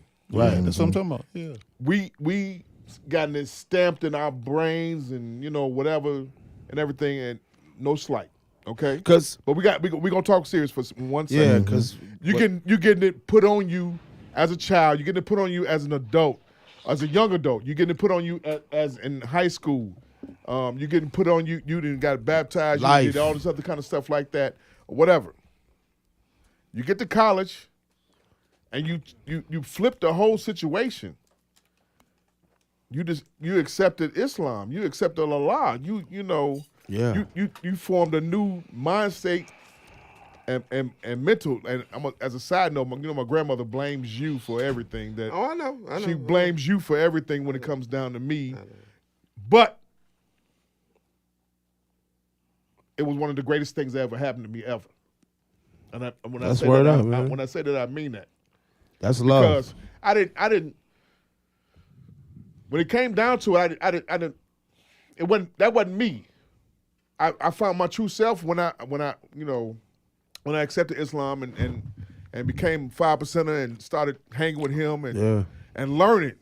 You learn when you go to college, you learn about yourself, you learn about the universal self and everything. So you know what I'm saying? I think one of the greatest things about college, especially, and this is why I encourage every student who has the opportunity to go away to school. Thanks, bro. I appreciate it. One of the greatest things that I think you had an opportunity to do when you go away to school, you have an opportunity to learn about yourself. When you go and you have an opportunity to be on a university campus, you find that you learn more outside of the classroom than you learn inside the classroom. Survival. Yeah. You learn because ultimately your college experience is supposed to teach you life. Yeah. It's supposed to teach you about, the things that you're supposed to develop your own value system. Like, it's one thing, all of our parents want to teach us how we should act, how we should behave, and give us all these values. And that's great. But it's more impactful when you actually develop your own code, your own honor system, your own value system. And you have to learn that. You learn that through trial and error. And sometimes you learn, man, what my parents really taught me, now it has real meaning. Yeah. But it don't really have any meaning if you always under them. Did you hear what he just said? What'd he say? Too bad I'm sitting in Menard for the next 30 years. Hit it! Mama was right. There's a lot of social. Boom. but what's crazy though, like when I was in Colombia, and I ran into like who grabbed me into the nation other than the brand Nubians, I was dealing with Pink House, God bless the dead, Christy Henderson, this cat named John used to sit down and cipher with me all the time. Okay. So that was intriguing me when we used to sit down and build all the time. But then when it got real, but and piggyback off what he's saying, when you was raised as Christian, Baptist, Christian, and we sat there and they was like, Jesus was a prophet. Hold that thought for 1 second. Go. You know what I'm saying? And it paused me for a second, because I'm not one of them cats just gonna jump in because it sound dope. But what I was raised as, you know what I'm saying? I'm not gonna compromise what I was raised as, even if I didn't shun it, but it questioned me. And then when I was confused about it, and I just wasn't gonna jump in, it's like, fuck what I was taught, I'm just gonna jump in for the culture and for the trend, I fell back. But what I did keep in tune was knowledge itself was the most amazing thing I discovered, was the books of learning myself and other religions. Like, I don't really pigeonhole when it comes to religion. I read all of it. I even read the bullshit Watchtowers. I read all of it because of that situation. Because when they told me Jesus was a prophet, how they was pushing down my throat, I was like, I had to go back and tolerate my people, like, and they were, my grandma was like, nah, don't you fall for that foolishness, yada, yada, yada. But it intrigued me. It made me a better thinker. Mm-hmm. You know what I'm saying? So Christians say he a Sagittarius. Right. And Watchtower people say he Aries. Yeah, Aries, right. Yeah. So you know what I'm saying? I said my motherfucking people bill due. I need to get this money. The thing Fuck is, off that. Like with cats, like you know how religion shun. Like I don't front on the nation, because I know what the nation at that point, that time I spent in the nation, what it taught and made me understand. You know what I'm saying? It made me have a better temple. But it just, when it got to the part of Jesus was a prophet, I got confused. And then when the confusion came, I just fell back and did my own research. You see what I'm saying? But the nation was, when I was in it, dope, because I'm into the numbers. Yeah, because they were serious about it. They told me that Elijah Muhammad knew how much the earth weighed. I used to have a book that I said, man, wait a minute, nigga. You nigga serious. How the fuck you know how much the earth weighs? They sat down to school me on. I had a book, man. They gave me a binder. When I was really into it, they gave me a binder and showed me everything that had pork. They gave me the title of pork. It wasn't just pork. From toothpaste to Jell-O to everything. They broke that shit all down to me. I take that shit back to red number 5, yellow number 6. No doubt. You know what I'm saying? So I take that shit back to the house, and in school of my grandmother that's making chitlins. Exactly. She was like, shut your ass up. Yeah. And I was like, whoa, is it that My strong? grandma made me some breakfast one morning, and I didn't eat that bacon. Man, She yo. said, I said, I don't eat pork no more. She said, oh, you a Muslim now? I said, no, not a Muslim. I'm not a Muslim. But you have to I understand said, that. I ain't all the way in there. I said, pork not to me no more. I'm not into it no more. Let Jeff get in. Oh, no, my bad. But you have to understand too, and I felt the same way. At one point, I was dating this girl who was an Israelite. Yeah. And she would tell me, she turned to that scripture, I think it's in Proverbs, how God was talking about the pig, pretty much. Yeah, half right. They ain't come outside when it dog. rained. I was Some at more Fox, silly though. shit. Not, yeah. Oh, she had good. All of them got good pussy. All Y'all give Israelites all pussy. Israelites, 5% brown. Jehovah's Witnesses. All of them got good pussy. Jehovah's Witness got the best. Yeah. That's how they pray on it. Jehovah's Witness. Yeah. They keep their slip on when you fucking. Lots of cans of Kool-Aid coming soon. Hey, working title number one. That's something that I've not seen in over 30 years. But yeah, when A woman with a I slipper. can't. You know why that pussy good, Coach? All I that think walking. the thong ran the slip. All that walking and door knocking. The thong put the slip out of business. The thong put the slip out of business. They said pull it to the side.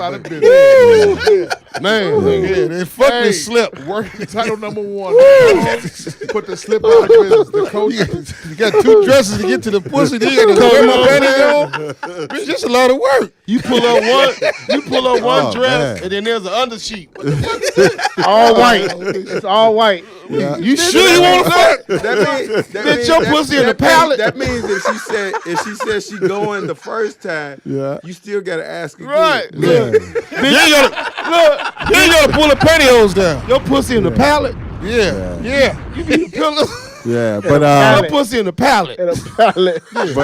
Give me a rewind. oh man, but like on just like you, Mike. Hey man, Mike happy could birthday, Jamal. Yeah.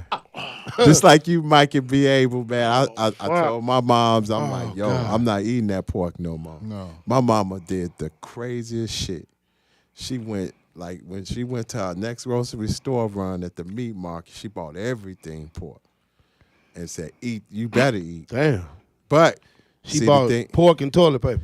but the so that bullshit.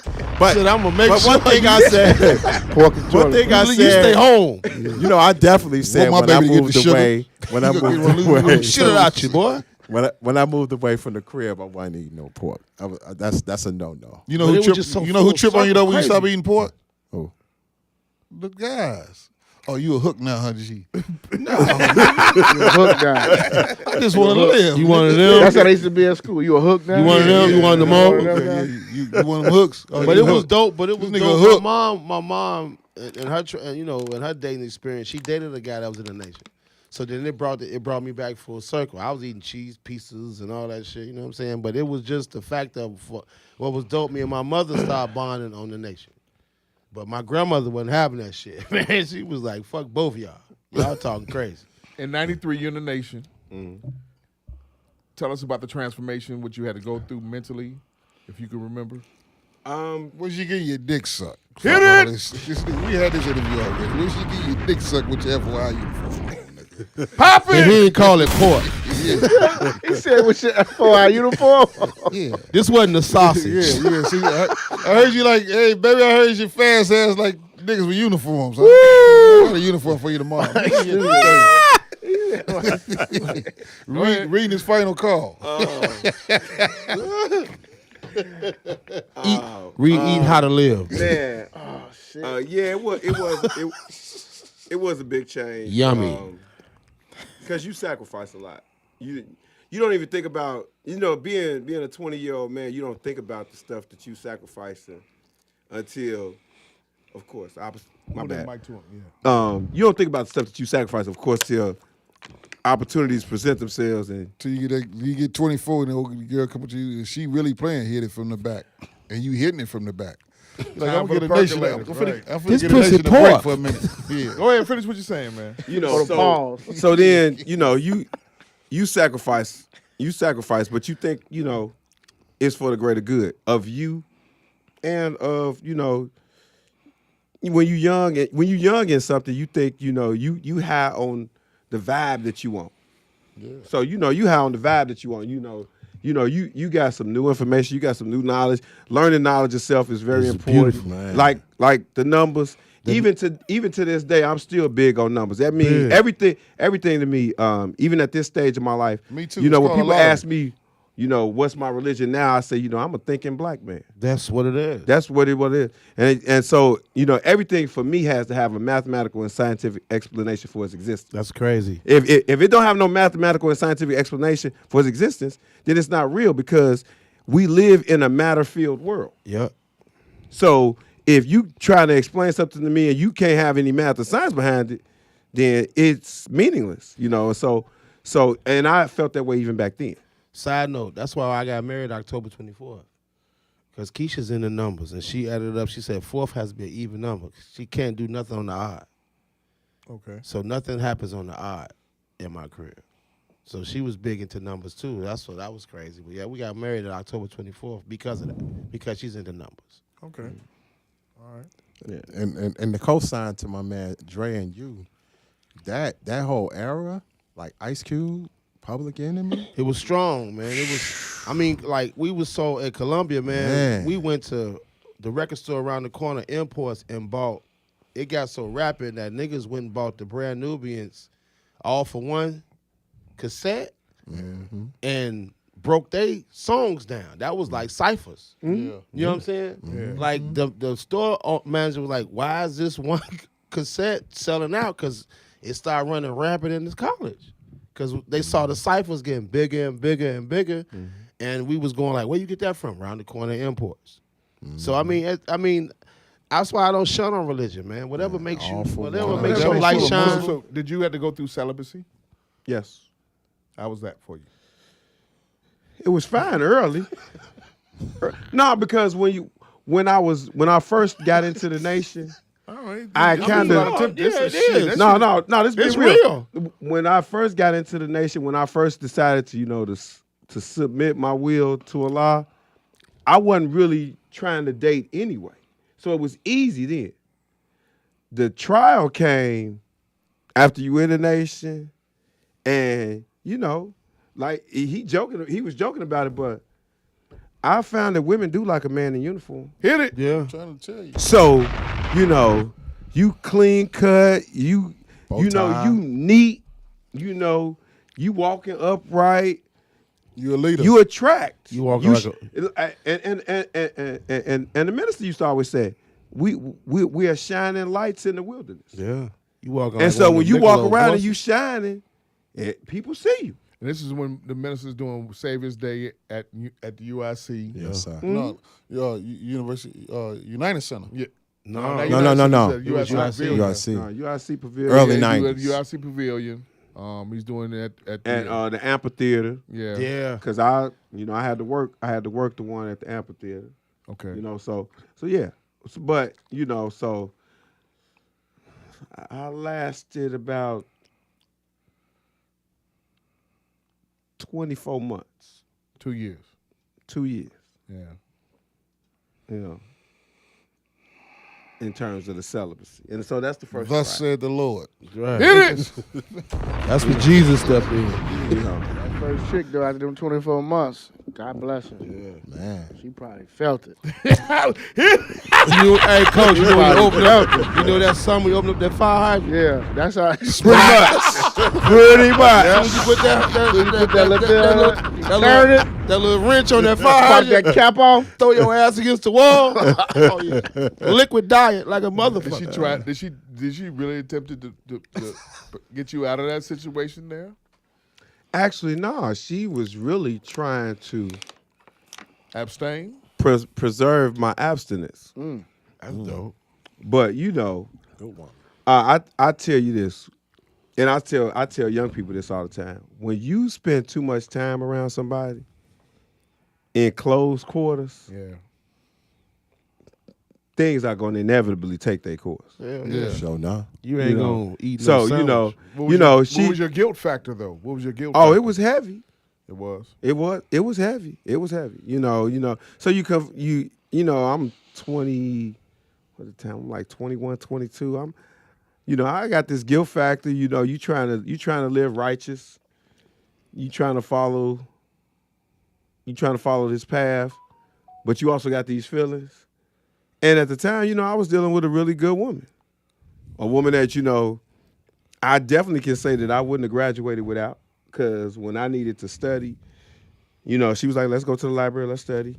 You know, it's just that, you know, when she was like, you know, come over for dinner, I'm coming over for dinner. You know what I'm saying? And when women cook dinner on college campuses, Yummy.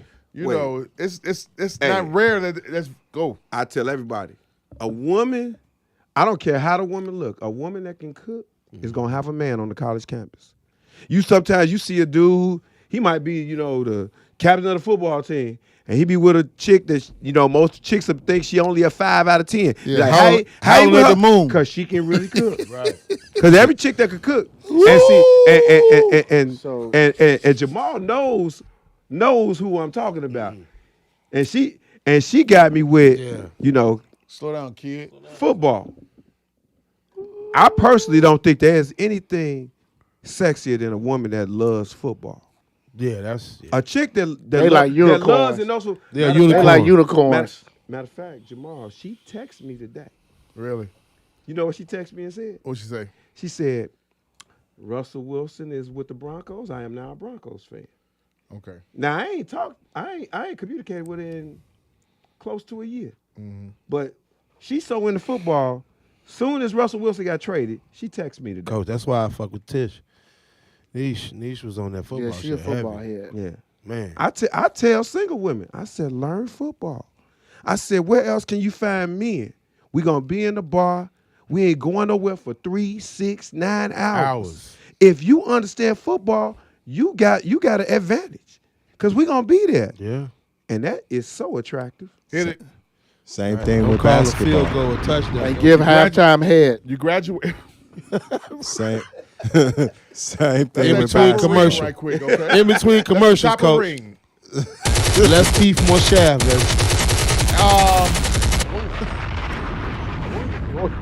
You graduate what year? 96. With a degree in what? Degree in history. Okay. Let's go into your professional career. Well, when I first graduated, I didn't have a teacher certificate initially, so I actually went into the corporate world. I was a assistant manager at a freight company. I did that for a year, and I found out that was not the life for me. Corporate world was not for me because I was spending 60 hours a week at a job that I didn't like. Okay.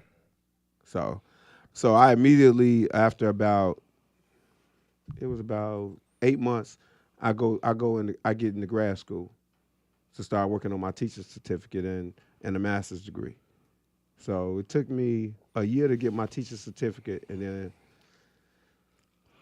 within another 6 months, I'm teaching. Okay. First, you've been at Harlan High School how long? I've been at Harlan High School for 24 years. You at Harlan? Hand claps. You at Harlan, really? Yep. I am the senior employee on staff. Really? Nobody has been there longer than me. How many regime Really? changes have you been through? 6. Damn. Yeah. No type 75 for you ever. I thought about it seriously about. I actually started working on it about 10 years ago. And I was going to do it. And then ultimately I was like, that's not really what I want to do. Because even though I think that being an administrator is a great task, I personally think that you have more impact on kids being in the classroom. Basketball coaching. Let's get into it. I started 24 years ago. I was a assistant JV coach my first year as a teacher. My second year, I decided that that was really not what I wanted to. Well, coaching philosophy means a lot. when you're an assistant, you have to really be bought into whoever the head coaches is, what they're trying to do. You got to be bought into that. And if you're not, my suggestion is you either move on and try to find another coach that you can believe in their vision, or you start your own. So with me, my second year, I started my own. I went over the girls because my mentor was like, you could continue to work with the boys program and you probably won't be happy, or you can fulfill a need and start coaching girls. And that's what I did because it gave me the quickest opportunity to actually implant my own vision. And so I thought that there would be a great opportunity, and it was different. How long were you coaching at Harlan High School? 11. I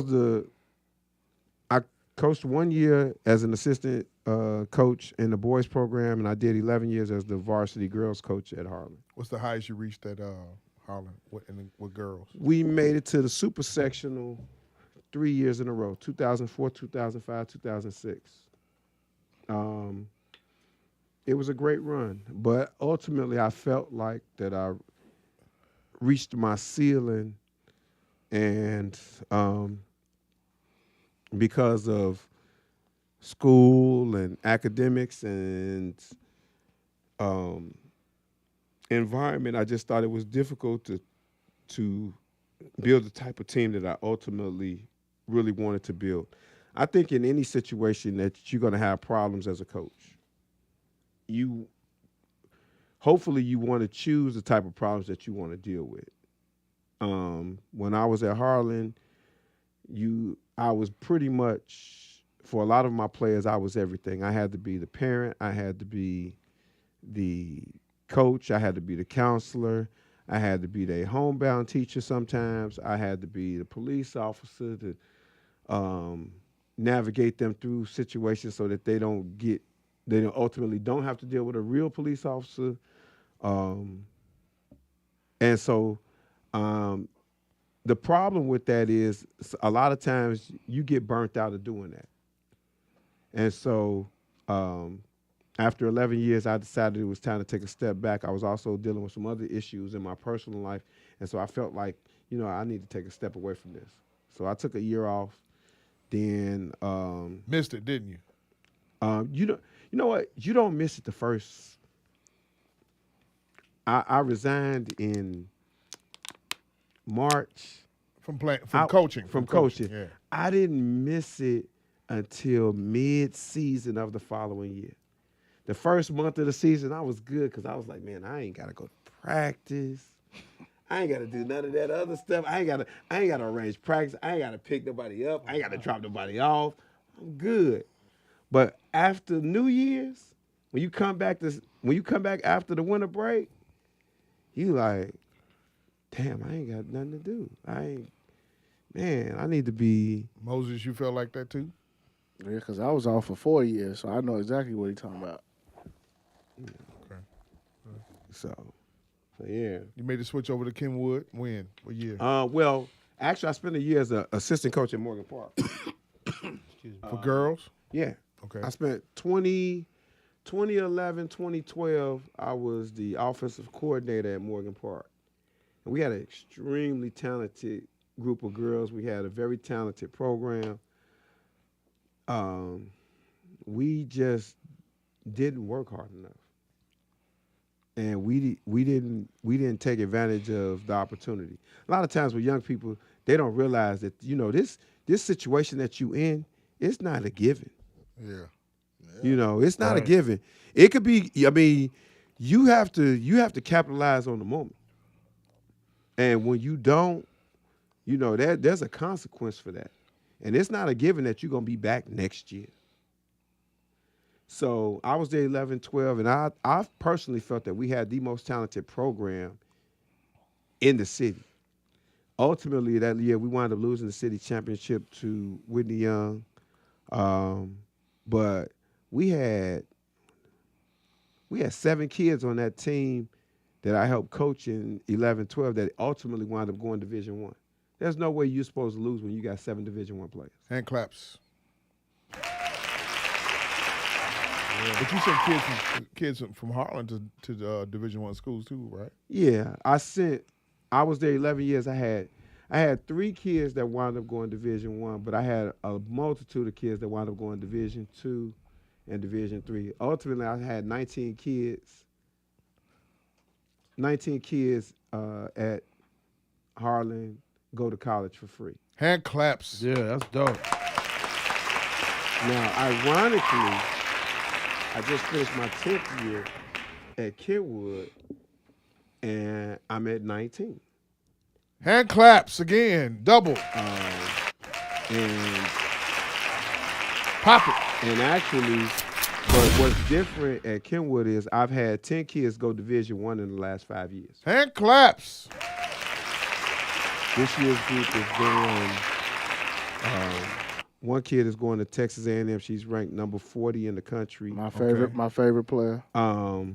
I have another kid who's going to Loyola University Chicago. Hand claps. She cold. I have another kid who's going to Alabama State University. Hand claps. Good shit, man. And now you see why I said what I said last week. Yeah. Right? Now you see what I said. And even this year's, even next year's group, I already have 3 kids who have Division I offers, and ultimately, I think I have another 4 on next year's team that are going to wind up going Division I. Hand claps. You see, you got to celebrate that. Yeah, you do. You got to celebrate that. Because what else you doing it for? You impact doing it, it man. for? Hey, You got to impact. Hey, You know, hey. According to what's going on in the Chicago cycle of news right now, it's ego right now. I don't deal with all that. Yeah, that shit. I was taught if you gonna What do this, ego? That shit I crazy. got to ask the question. What ego? Hey, brother, That shit brother, crazy. are we gonna keep it real here, or we gonna? Now we're not gonna even get Yeah. type of I'm not deal. gonna- No. I'm not gonna If get he's into willing it. to talk about it. Let's talk about it. but You not I'm not gonna get into it. okay? Yeah. I'm not gonna get into it. But You willing to talk about it? Who? No, I'm talking you. You willing to talk about it? Me? Yeah. You talking about the Yeah. dude on the other side? Oh, you talking about 211 Lafley? yeah, Oh, well, No. We're not talking about him. What took place the other night between the head Between coaches? the of the back and forth. Oh, okay. The back and back forth. and forth. well, So here's what this is what I will say, because I do have the advantage of being in one of the houses. Whitney Young, and I'm just gonna put it out there. I'm gonna be 100 with y'all. Whitney Young is a very good institution. They have a very strong athletic program, and they have been successful, and they are they're in terms of Chicago, they're a blue blood. They've been winning and they've been successful for many, many years. Mm-hmm. Kenwood Academy is the new thing. Yeah.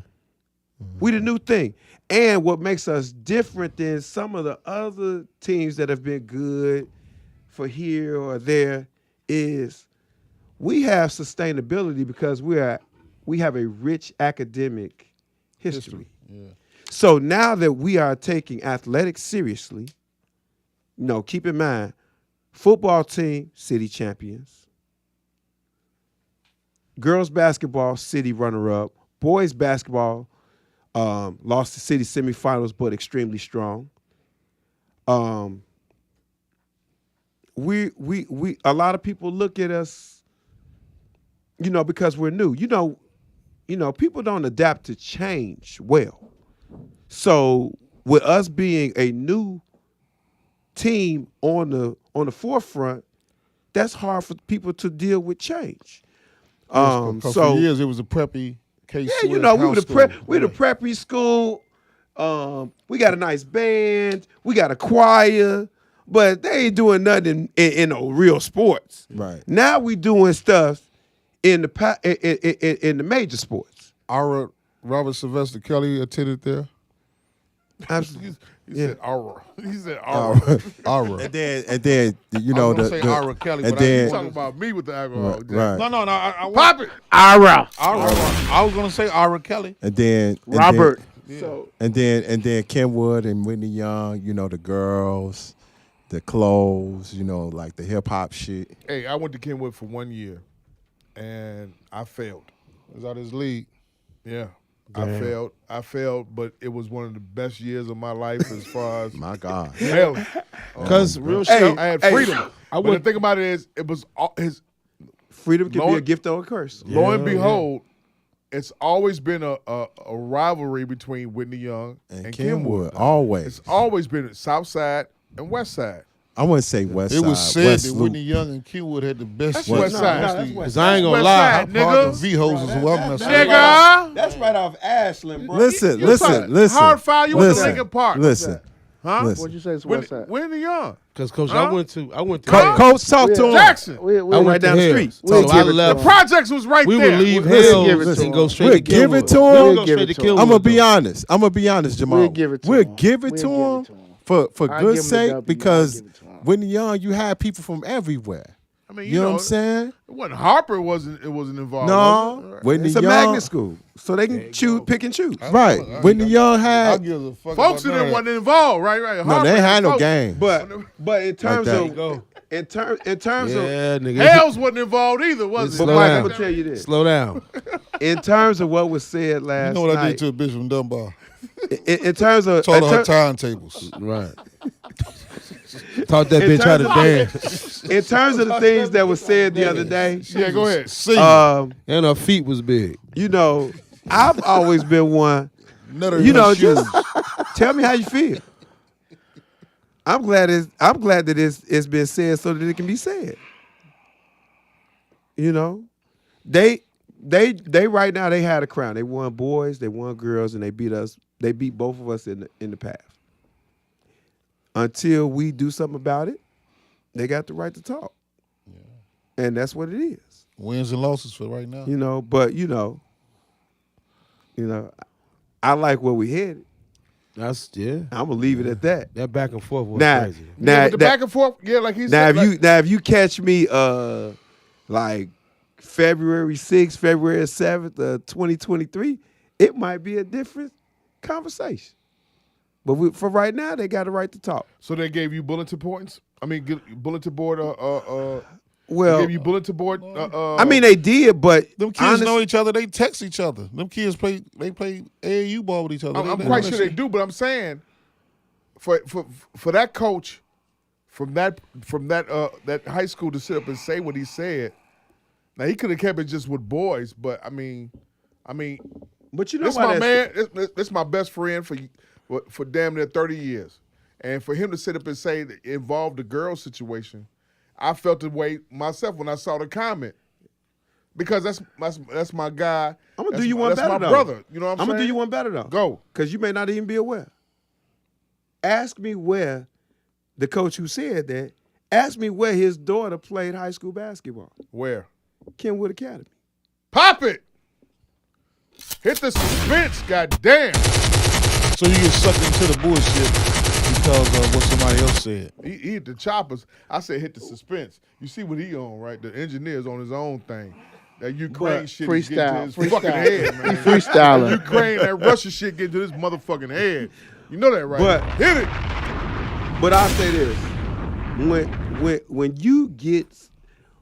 when it gets to a point where people are expressing that level of hostility, it means that obviously Ouch. somebody's doing something to get under your skin. But If it hurts, say ouch. But one of Sure. is your head basketball coach right and talking some kind of shit, right? Well, I don't want to put you in no. I can't speak for anybody else, and I won't speak for him. I handle things how I handle things, and I respect the right for anybody else to handle them how they handle them. You know, I put it like this. I told my players after I shared those comments with my players. I shared them with them immediately. Because I think that they need to be aware and they need to understand that, this call basketball it thing. You play Uber. basketball in Tell Chicago. that nigga to the roof like It's a a little roadkill. True. It ain't like you playing basketball, True. My God. someplace else. You playing basketball in Chicago. It's true. Well, you winning a city championship makes you a legend. You know. This ain't How nowhere many? else. I mean, I can say a couple of names. Ben Wilson. Hand claps. You know. You mentioned Mark Aguirre earlier. Hand claps. Hit the hand claps every name. you Jamie Brandon. Hit it. Deion Thomas. Hit I it. mean, we can go on and on. Kejuan Garris. I mean, we could talk about a bunch of people. Don't too many of them win back to back. Cappy That's what I'm Pondex. saying. Don't too many of them win. Don't a lot of them Hand win back claps, to back. hand claps, Cappy Pondex. EC Hill. You know, we Hand claps. you know, so I mean, She never won. She win the city. Yolanda Griffin never won. No. Yolanda Yolanda won. You hit with in '88. Yeah, Yolanda got one. You hit In with '88? No, I don't think she won. She lost to Marshall. No, look it up. I don't think she won. so What you mean? so my whole Would you point. hit Yolanda So Griffin? so Yeah, I so- hit a lot of people, Yeah. Jamal. I I said, got would you hit it, Yolanda Griffin? Answer the question. I slapped the shit. Answer the question. I would slap the shit out of her. Yeah, I would hit the bitch. Would I stick my dick in her? No. Sound God hit it. Hit it. Yeah, He asked Cap- the question. He answered the question. Man, sit. But one thing, I just say Crack. fuck. Smash a can upside. Yeah. but Crack a but, water upside her head. but to co-sign to what you said though, like any other city in America, Chicago, when it comes to high school basketball, I mean, we a bout- high school basketball Let town. him finish Yeah. his point, please. Yeah. Don't cut him off. Yeah, we about that life about high Tender school love. basketball, man. We about that life. This is serious business. It's on your resume for the rest of your life, no matter what you do. How you think I can get up on the car and Now have you got skin shit like to that? say. Because he never won city at Simeon, so that's always my thing with him. What year did he play? And he went from he graduated in 82. Okay. So 78, 78 to 82. It's a lot of great players who didn't win city. Yeah. So and that's what True. that Very true. That be his Very thing too. That be his thing. Ask Rashad Griffith and Tommy Hamilton about that year About that year, when Marshall whooped their ass. 92. They'll tell you. They'll tell you. Hey, junior year. They still hurt about that. Yes. They gonna never forget that. yeah, Because they was what? Undefeated, right? yeah. Ask Isaiah Thomas about him winning a college championship, national championship, and winning back-to-back with Detroit. Is Isaiah still revered on the West Side as far as basketball glory? Yeah. Hell yeah. Yeah. We love Isaiah. He'll tell you that his biggest regret is he'll get back one of them NBA championships just to win a state championship here. Yeah, because he should have won it. Yeah.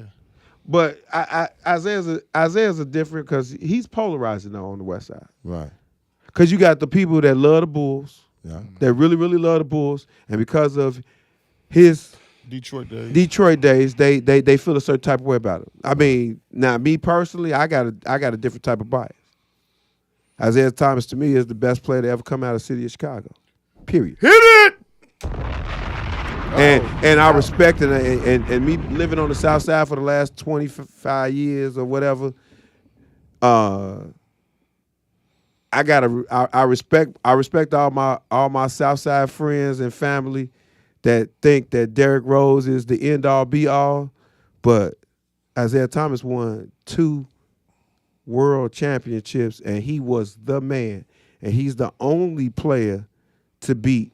He's the only guy that led a team that beat Jordan, Bird, and Magic.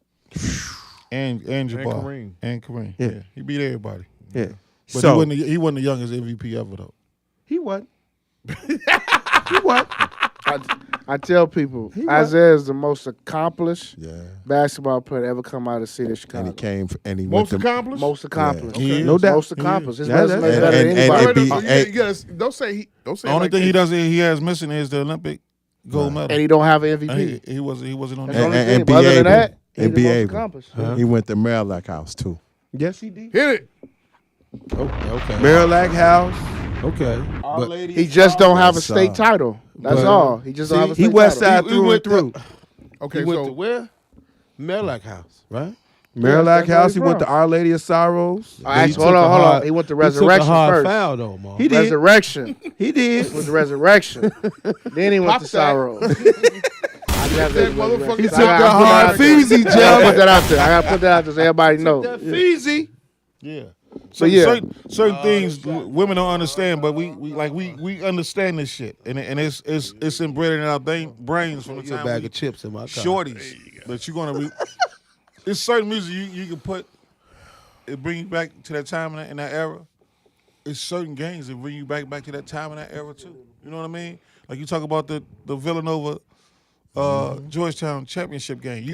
You remember those big games when people got dogged out or it was an upset on that first Monday. That Monday in April for the championship game. You know what I mean? We all watched that Memphis Kansas game. Channel 2 when Chalmers hit that yeah, shot. hit that you know shot what I mean? off the glass. But then you also like we talk about Derek. But the other kid on there, he got the most wins in Kansas history, and he from the West Side. From the West Side. Sharon Collins. Mm-hmm. You know what I'm saying? That football player ass nigga there. Here we go. That he's a quarterback. Yeah. He was a quarterback. Baseball too. Yeah. Yeah. Give me a rewind. Hey, man, March 9th, man. The greatest rapper died on March 9th. No Yes, doubt. sir. Yes, Peace sir. to Chris Wallace. Let's not glass over after this, but let's not glass over though. This is the best girls coach in the city. Hit it. Speak on it, yo. I will stand on it. Where your cup at? Appreciate that, Jeff. I'm gonna stand on it. He said that a couple of weeks ago I'ma stand on before I thought we talked about bringing you on as a guest. He said that, and it's coming from a coach, who has a what's your record? I don't know, man. Your record is 71 and what? 19, 18. Modest something. nigga. Yeah, You old don't modest be nigga. You old modest West Side nigga. Hey. I was at your game against Whitney Young. Uh-huh. And I came back and told them, I know y'all lost, but I know why y'all lost, but that didn't take away from what I saw, how the game y'all played. And the adjustments and you what make. y'all dealt with all year. You know what I'm saying? So I told him, I was like, that's the best coach in the city, the girls coach in the city. You might feel like elaborating why they lost, or you don't want to talk about it? I'm just saying, I know because I can tell by how he was coaching on the sidelines when he kept preaching to them. Because the game was close. That was a great game. What made you think you lost, or what made you feel like you lost the game? Or Well, what was the reason why you lost the game? Early on, we didn't follow the game In the plan. first half. We didn't follow the game plan. Okay. You spend I just say it honestly. You spend all this time and you try to make the game plan as feasible for your players to execute as possible. And we get out there, and I don't know if it was because I don't even think it was the bright lights, honestly. Some of my players have never played bad in a big game. And so when your shot isn't falling and, certain things are happening on the court, and for the first time in a big game, you experience adversity, sometimes you don't know how to handle it. And it doesn't mean and I'm not blaming anybody because we win it together, we lose together. Like I told my team afterwards, I said, we all have to be better. I have to be better because I ride or die with my group.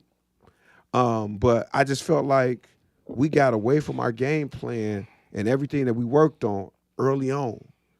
And I don't particularly know exactly why. And that was the hardest thing to deal with. And then, that being said, we lose by 2 points. So, but I learned a lot. Hurt more than they hurt, man. the 15 I'd rather you blow me out. That's me. I'd rather you blow me out. If you blow me out, Mike, if you blow me out, Mike, that means that you were just a better team. But when you lose a 2-point game, that means that there are things that we could have did. Thank you. There are 1 or 2 possessions. The hustle, 50-50 balls. There you go. Yeah. And that's actually one of the things we talked about. You're diving on the floor. His girls are missing shots that I know if they play them again, they'll make it. You know. Especially two of your girls. Yeah. I know for a fact. I know which two you talking about. I know for a fact that the box house. You missed 2 or 3 was y'all out rebounding. You be like, damn, we missed. They out rebounding us by 3 rebounds. Be like, damn, I know 2 of them could have been. Funny you mentioned that. How much longer with coaching? Huh? How much longer with coaching? Till I don't love it like I do.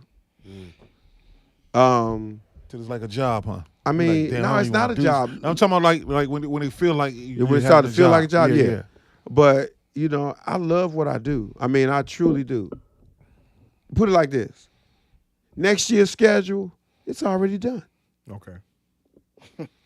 Like the organizational stuff, the putting it together, all of that stuff. I truly, definitely, I enjoy that. Like, it's, you know. That's dope, man. I tell them, coaches, when you put the schedule together, you be excited. Yeah. That's dope. Like I already just shared with my parents, all the kids that are returning, I already shared with them, you know, we fortunate enough that, you know, we one of the schools that, you know, we get to travel.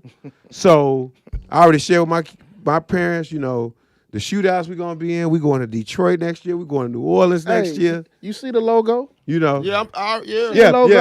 Shout out. You see the logo? Shout out to Brand Jordan. I appreciate them. Brand Jordan has done so much for us this past year. You hear that? For any of y'all that don't know, Jamal, look at the feet. you know. See that? Hey, look, you know when they got them? You know when they got them?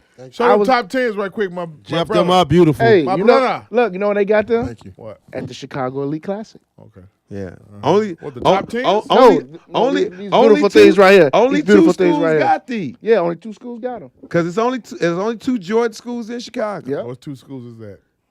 Kenwood Academy, Kenwood Academy and St. Rita. That's it. Notice that's one of the reasons that the Whitney young people don't like us. Jordan Brand pulled away from a lot of schools. Yeah. It's only 2 of them in Chicago. It's only us and St. Rita. Yeah. Now, just to give you a little background on brother Andre over here. Tipsy. Tipsy. Go on, say it. Andre, that's say it. Brother he Andre, tipsy turtle now, so be brother ready. Andre 10X. Brother, damn, you went back, bro. God damn. Damn. You That one of them? Yeah, I'm one of them. Damn, he went all Lick back mall. lick back ball. The God, Pause. Lick back mall. kid, Pause. that kid drunk. That old motherfucker drunk right there. I ain't drunk at all. Yeah, Bored. Hey, Ain't nowhere near drunk. I got so much shit used I to be got a to striper. say. Man. Yes, I did. What's that? A 3-striper. I did. Adidas. Why you so Let determined me to have finish somebody my- in a let me finish box, my man? statement. Hey, he used to be a 3-striper until he got to start teaching high school, coaching girls basketball, and then he said he flipped it. Why? Sponsorship. Pop it. Damn right. How long I been telling him this? Sponsorship. Period. Look. Shut your ass up, Jeff. Let me help you out, Jamal. Cash is king, man. Hey, Let me Not help no you out, crypto, Jamal. no Bitcoin, Yeah, no man. Look, tech and shoes means a lot. Tech and gear means a lot. Hell yeah. And let me explain something to you. The tech matters when it comes to performance of players. It may not rear its head in one individual game, but over the course of a seasons,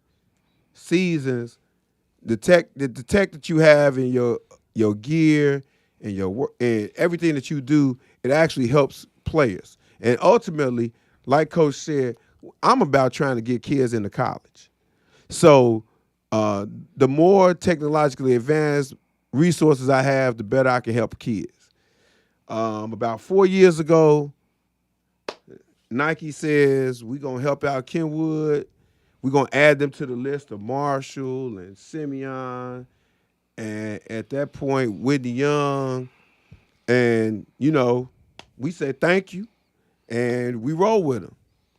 About a year ago, my Nike rep tells me, Coach, we going to move y'all account. And I'm like, huh? What we doing? He said, yeah, we're going to move y'all account because Jordan wants to get into Chicago. I was like, oh. He was like, they have a different type of budget, and they're gonna be able to really support you guys. And he did not lie. He did not lie. Tell Jamal about them deliveries you get. You don't even know they coming. Bro. Talk to him. Talk to him. I feel Tell him, man. We got look. Our best year with Nike, we got 3 pair of shoes. When I needed it, he got us some practice gear, you know. So he got us the stuff that we needed. And like I said, nothing but mad love to Nike, Chicago Nike, because they helped us out. They've been extreme support. Right, Jordan's a whole different beast. Jordan is a different monster. Different level, man. Yeah. They just, you know, when they support you, they support you. And shoes, socks, compressions, bags, travel suit, coaching gear, coach gear, bro, hats, you know. Hey man, I mean, you see that? You know, you see that, Jamal? Fuck off. See that, Jamal? Not Adidas. You see that? Oh no, but I will say this for those Adidas programs in the city. Yeah, I've heard that they get very well supported. They take care of Curry. They take care of Curry. They take care of But Curry. it's like 8 of them out now, though. Yeah. It's like 8 schools now. Dunbar. What schools are those? Dunbar. Curry. Michelle Clark. Yep. I think Austin. Oh yeah, he got one. Yep, he got one. Finger. And it's 3 more. I can't think of their names though. But it's 8 schools. And they take great care of them. I can't speak on them. But all I can tell you is Chicago brand Jordan, they are awesome. They sponsored my shootout this year. And on the girl side, anybody will tell you they want to play at Kenwood for a showcase in the park. Cause, you know, we had activities, we had an MC, we had a DJ, you know, we had 360 machines, we had activities behind the scenes. Every kid, and we had suburban schools come in and they were like, Coach, this is awesome. So everybody. So, you know. And hey, Mom, I'm gonna tell you this. Team Rose, step your shit up. Look at man. his face. Hold on. Derrick Rose, step your shit Hold up. on, man. Mom. I got a good friend. I got a good friend that's endorsed by Jordan. Hey, you got on 3 stripes. Hold on, listen. Have you seen the fatigue threes, Mike? No, don't do that to me, man. Oh yeah. Don't do that. I started to wear those. You should have. What size you Don't do wear? Huh? 10 and a half. Fuck. Them motherfuckers is I nasty. right there. They nasty. And they gave fatigue threes to my entire program. Them motherfuckers so beautiful. Put it like this. The day that we got the cool grades, my managers was with us, right? So they didn't have shoes for my managers. They had shoes for everybody else. My rep was like, Coach, we can't even have y'all in here like this. They sent somebody back to the office and brought shoes for my managers. My managers got cool gray 11s. Listen, man. Michael Jeffrey Jordan. Listen, man. I'll never say nothing about camo threes. Them camo threes tough. I know they cold. God damn. Man, they tough. Them tough. Yeah. Them tough, AB. When Team Jordan is on you, I want to straight. put a hand on one of them motherfuckers. Straight. Like, Them tough, I already B. know. camo threes? I Oh, already that's know. the best mic I ever. got this one in black. Okay. That's what they gave the boys. Okay. They gave the boys this You one. hear in him black. over there? We have a You hear the Nike guys? we have a talking? Jordan family album. All the Jordan programs in the What the country. Adidas niggas We talking got like it's like a what we call it? What y'all talking about? A photo catalog. A big collage. One big it's a book like Okay. this, about 100 pages. It's only like 15 programs in the country. Man. And now they done moved into football now. Your team was featured in what? What Hey, magazine? wear them again. Slams. Wear them Hand camo claps to threes that. for me, please. Yep. I seen Slam magazine in Walgreens the other day. Yeah, And I hadn't seen one in so long. It's the one that got DeMar and your boy on the front, Levine.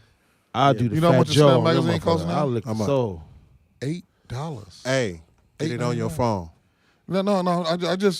I'm old school. I can read the articles. It's Yeah. just like I used to really collect them. You know. Yeah, like any magazine that's hot. Yeah. Because Apple got that magazine read- subscription. Yeah. The only thing, well, they don't got double XL in them early, but they got everything else. I don't even read all that shit no more. I ain't got time for it no more, man. It's crazy. I read a crazy article today. It's 12 o'clock. Yeah, because he wanted to go over the bullshit. I read an article today. A 27-year-old man that works at Dunkin' Donut got 2 years house arrest because he knocked out an old white guy for calling him a nigga. Yeah, I saw that. Yeah, And the only reason why he got the 2 years house arrest was because he knocked him out and he killed him. He died. But the white guy kept calling him a nigga. He like, man, he said, say it again. Man, And he was the aggressor. He went through the parking lot, called him a nigga through the thing. Then he came in there complaining about the service. Then he like, man, y'all call the police so I get him up out of here. Then he called him a nigga. He said, say it again. He called him a nigga again. 27-year-old. Knocked out a 77-year-old. He hit his head. He died 2 days later from 2 days later, yeah. So leave people alone who 50 years younger than you. That's the moral of the story. Under Armour's making waves. Your thoughts? What? Yeah. That's what he's got talking about brand, Jordan. Man, let's move on. Hey, look. Let's move on. Look, I said Under Armour's making waves. Under Armour is They a got cup nice holders. brand, but we also have to keep in context. Under Armour was started as a football brand. Yeah. And I think that football stuff is excellent. But I think from a basketball perspective, the best way I can say it is this. I love Steph Curry, but I don't want to wear his shoes. Enough. Them shoes like one step for man. Right. One step for mankind. None step for mankind. Jamal. Hit it with the Neil Armstrong. Right. Hit it. Jamal. Move on. You would rock a pair of Under Armours? Only thing I would wear is the what's the name? The compression. I just like their That's gear. it. I don't like their shoes. Yeah, give That's me one it. of them The bags. compression. The gears are knockoff of Adidas, though. No. Flea I market like their bag. shoes. And they shoes are a knockoff of Jordan because most of the people used to work for Nike and Jordan. Hit it. So that's what They ain't never. Look like that boot they you gave them put a lot on of to break money and your that shit foot. didn't work. Right. They're never gonna make it through. I need to rip through. I need a 10 to 15 second opinion.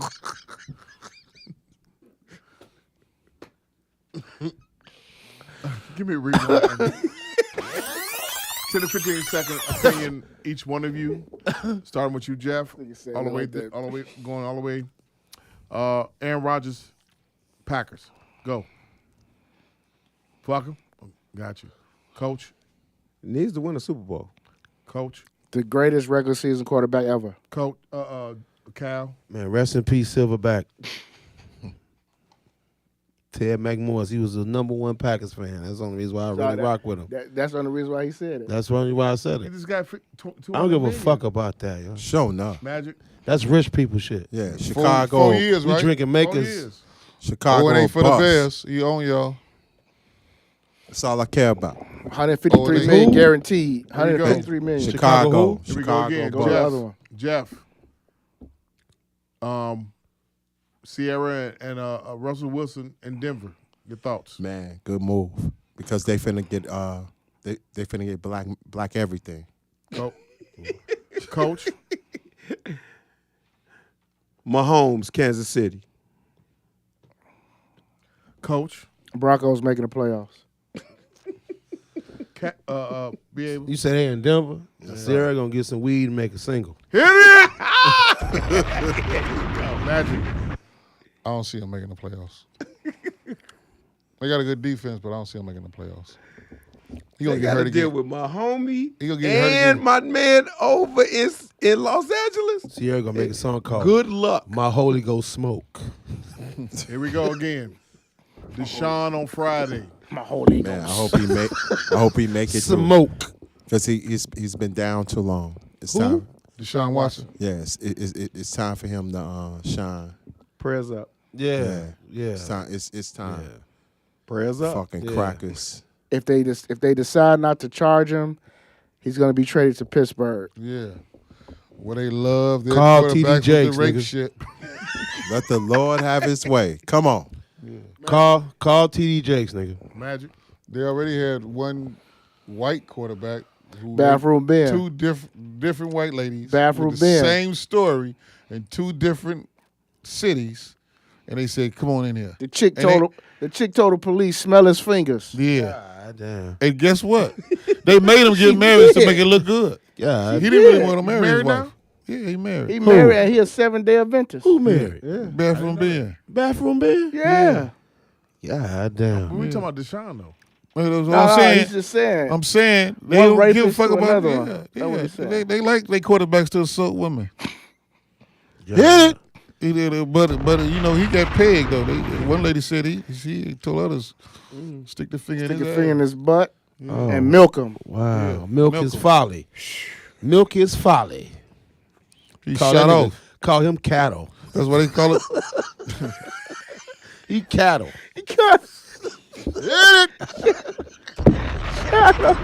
Can you see him trying to explain that to the district Call him attorney? cattle. He just Hell cattle. going to jail for. I had 4 fingers in my He ass good. and I got milk. He a good burger. I'm the one that got assaulted. He said he a good burger. 4 fingers in his And I got milk. And he I Man, got I milk. paid the bitch. I got He milked. What you in for? I got milked. His name is Carnation.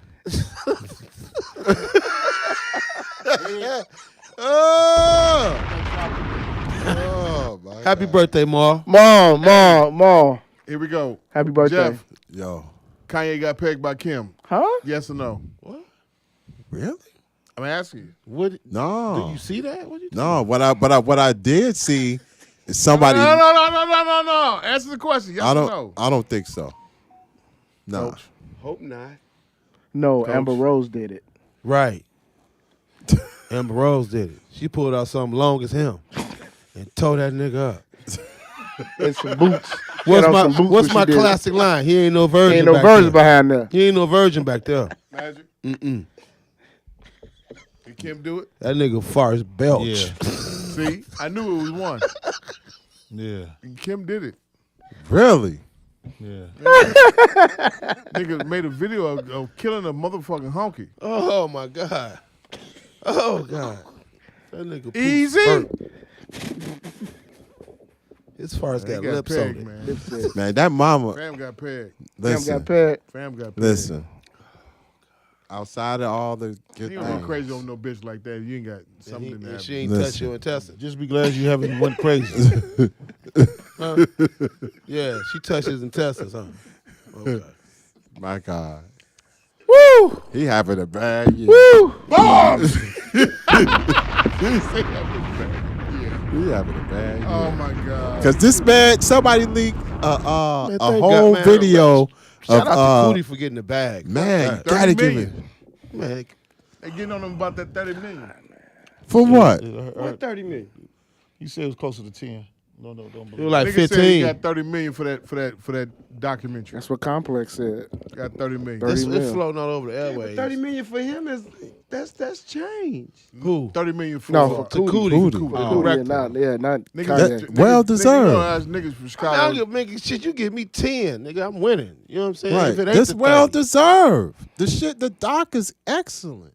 That last one. Nah, that nigga. No, crazy. that last one gave you Yeah, that nigga answers. crazy, man. That nigga eats sawdust. That's it. It's over with now. That's Yeah, it's done. done. All right, man. That last I'll watch one- it now. Hey, that last one. That Coach, last one that gave nigga you them eat soup answers. Yeah. That's how crazy that nigga is on that. Yeah. That nigga said on this doc, he said, I'm addicted to perk. He said, I have to take perks because I'm an alien to understand English from you guys. It was hurtful to watch that last one. Yeah. That's when He Cootie had to cut said it that? off. Yeah, watch that. When you get to that last one, That last one gave you oh, it's over, every- G. It's hurt. Hey, coach. It hurt. Coach, that last episode, that last part, would It was give hard you to watch that last one. Everything that we've been talking about Kanye about, it all comes out. When he said for them two white guys, them investors, Cootie like, I gotta turn this off. You making a fool of yourself. He was talking about I'm addicted to perks and I'm an alien and I gotta take this to communicate. On a crazy round. He went nuts, my Went on a nigga. rant, Cootie, huh? Cootie was like, I had to cut the He was camera. just rambling, like really rambling. So Cootie being a friend, cut it off. Cut it off. Cause you know if it was like on some other shit, like some other people doing this doc, they'd have kept that shit going. But C2 They kept and the how shit he rolling played on Juice him. WRLD. Yeah, they did. Watch 2 and see how Kanye played Cootie, and then see how Cootie And every was a one bigger of them, man and helped him. Yeah. and every one of them, he always played them, and he always had to come Yeah. back to I them. always had to come back to him. Yeah. Nipsey's. Well, that's Oh, Teddy Gilmore. Pop it. I'm just saying, man. We gotta stop this.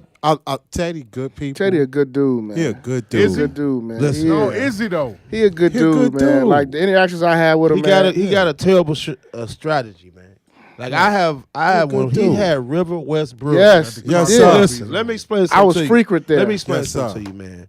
When he hired Bulu, when we was doing River West Brewery, that was a machine. Yes, sir. You walk in that front door, Mm-hmm. it was an assembly line, Marl. It just was a line. You step outside that line, you in the dance floor, you ain't getting back in that line to go to the bathroom. It was a machine. It was a factory, man. Man, I saved them from getting robbed one day, man. They had a cash box, Mike. The cash box was so full, so it was some niggas outside on some wolf shit. I said, hey, man, y'all need to, that's when I told Teddy, start dropping your money, man. Stop trying to collect, man. They had a cash box so full, they couldn't even close it. They had the girl trying to run around and get change. I said, Teddy, they about to rob your girl at the door. He was making so much money at that River West Brewery. It was unreal, man. You got it. He's unreal.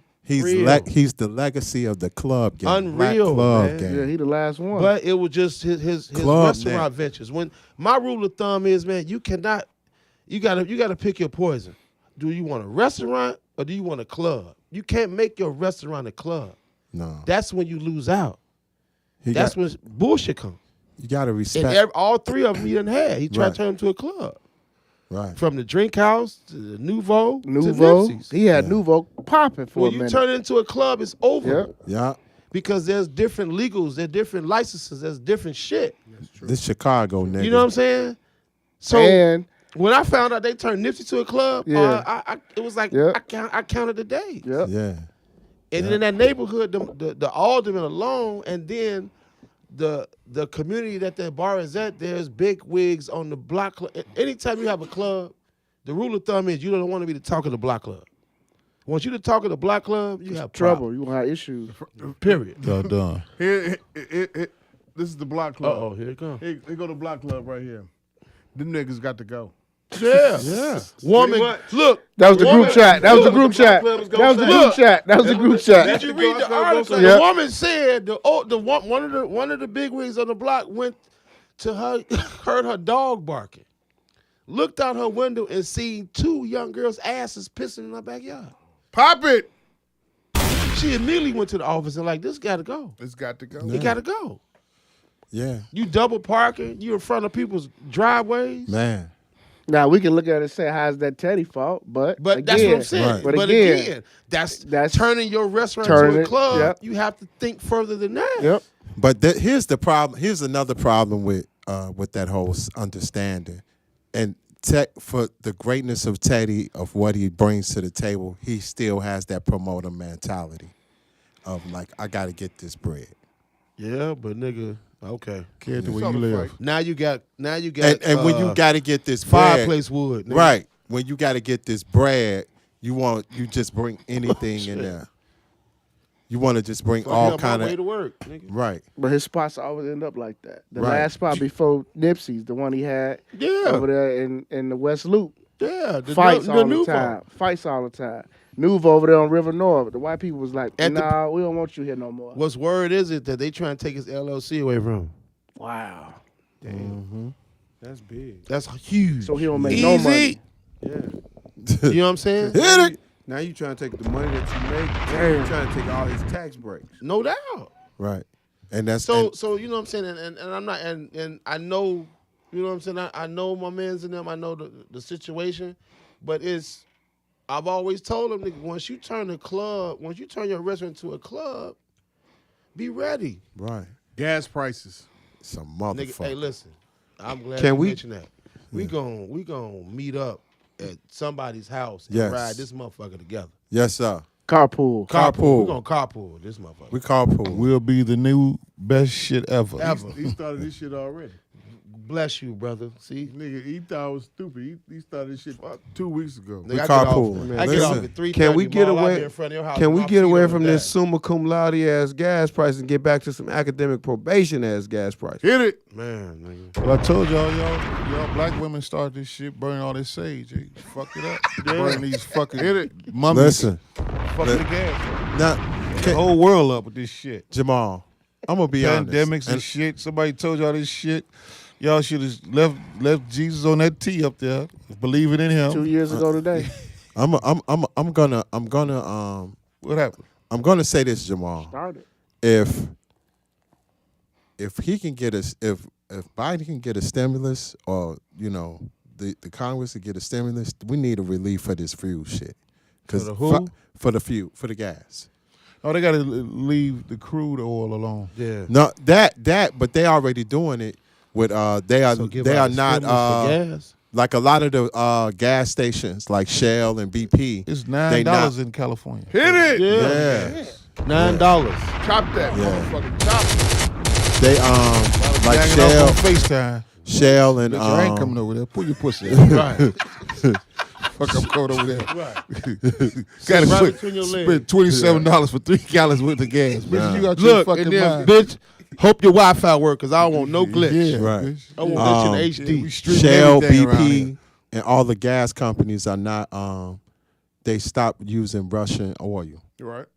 They not rocking with it. That's trying. The companies are trying to cut down. Better on get that you a price. mechanic. 'Cause you might get Everything some is going bullshit up in your now. car. Logistics. This country runs off logistics. That's trucking. So everything is in trucking now. All this logistics shit. Everything is going to go up because truckers are suffering the most. The trucker industry. Everything that you get at these Family Dollars, these dollar stores, Man. it's got to get to them stores through logistics. So right now, a gallon of diesel fuel is $5 a gallon. So if So a guy that was making means- $1,000 for every trip going back and forth to Minnesota, going to Minnesota, he's making $1,000, $5 a gallon. That tank usually holds about 78 to 90 gallons. He's paying $450 for filling I saw it. that shit yesterday. Filling it, not even all the way up. Not even all the way up. Wow. So he's giving half his up. So now these guys have been dependent on this for all these years, right? So now those guys are getting half of the money for the same trip. So Guess what they're gonna do? They're gonna park their fucking trucks. Yeah. Until everything else rises up. Inventory about to be fucked up. Look for the dollar store to go to the $2 store. 2 now. gallons of tank. 2 gallons right now is $50 Yeah. for me. 2 gallons? 2 gallons. You on premium? Mid You know, grade. gas I'm is on like mid. I'm on mid. gas is like Corbell. I put mid in there. Corbell. I put motherfucking 89 in there. I put 89 in there, What's my the boy. good champagne? Corbell. My boy. My boy. What's the middle one? Let's say Andre, nah. No, the other shit. Ostis Spumani. Asti Spumante. Click. What's that shit called? Clico. Clico. is mid, and then Bel Air is the top. No. Don Perignon. Ace is Ace the is the top. top. Ace is the Okay. top. Bel Air is the mid. Moet, Chandon. Yeah. Yeah, Mom. Moet, Chandon. Coach. Oh, that- we but gonna you know what? carpool this motherfucker, man. Now you gotta start prioritizing studio. your To the shit. studio. Honestly, you gotta prioritize your shit. You can't get the your son the $15 fried hard catfish and shrimp. You can't get him that because you got to get gas now, right? Yeah. So you gonna get your kids everything. So you gotta really budget. You got to be your on a money. value meal plan. Back Yeah. to peanut butter. No, you got to go home and cook. Yeah. Yeah, bitch. You gotta can't get cook your now. you can't get Saltine. your daughter Bitch, that's you gotta in cook. Say it again. 7th Say it grade. again. Bitch, you got to cook, bitch. You can't get your 7th grade daughter Gotta cook, a bitch. sew-in. Say it with your chest next For time. $600. Shut up. God damn. I son, it's the feel beer. that. It's the beer. It's the beer. Bitch, you got to cook. Why- Hey, You bitch can't- is you all can't- over. You got to cook. Wash your hair. Jamal got $150 on his chin, nigga. That's that beard, nigga. Pop it. Give me a rewind. You can't do what you want to do with your children. No, Your you children can't run your house no more. Yeah, Tell it again. Say it again, nigga. Your children can't run your house no more. you're aggressive, yo. Now when you paying Yeah, out their ass nigga. for necessities, Yeah. the kids it's necessities over wants now. It's what you need versus what you want. He said over Yeah. warrants. Warrants. They said over warrants. Yeah, I'm that like, nigga drunk in go the get ears. arrested. He can't even hear. Give me- He been drinking so much. Here we go. You ready? Look. My baby mama and I are on the best of terms. So fucking what? Rewind. Join the club, nigga. Right. Till that bitch say, run me to the store. I guarantee you, she knocked somebody else off, and he know the nigga that knocked her off. Wrong. I'm gonna finish the story. I don't even know the shit. Yeah. Now she pregnant. My baby mama and I aren't on the best of terms.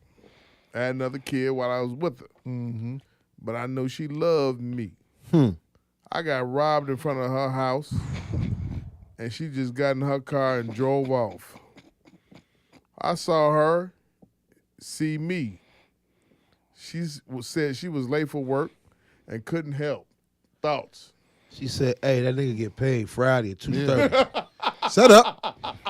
He gonna be right where he is. Yeah. I need all that. Set up. Get your money and give me mine. He a BAN anyway. What? Bitch Right. ass Bitch ass Bitch nigga. ass nigga. He gonna do nothing. He gonna think I'm supposed to help him. Right.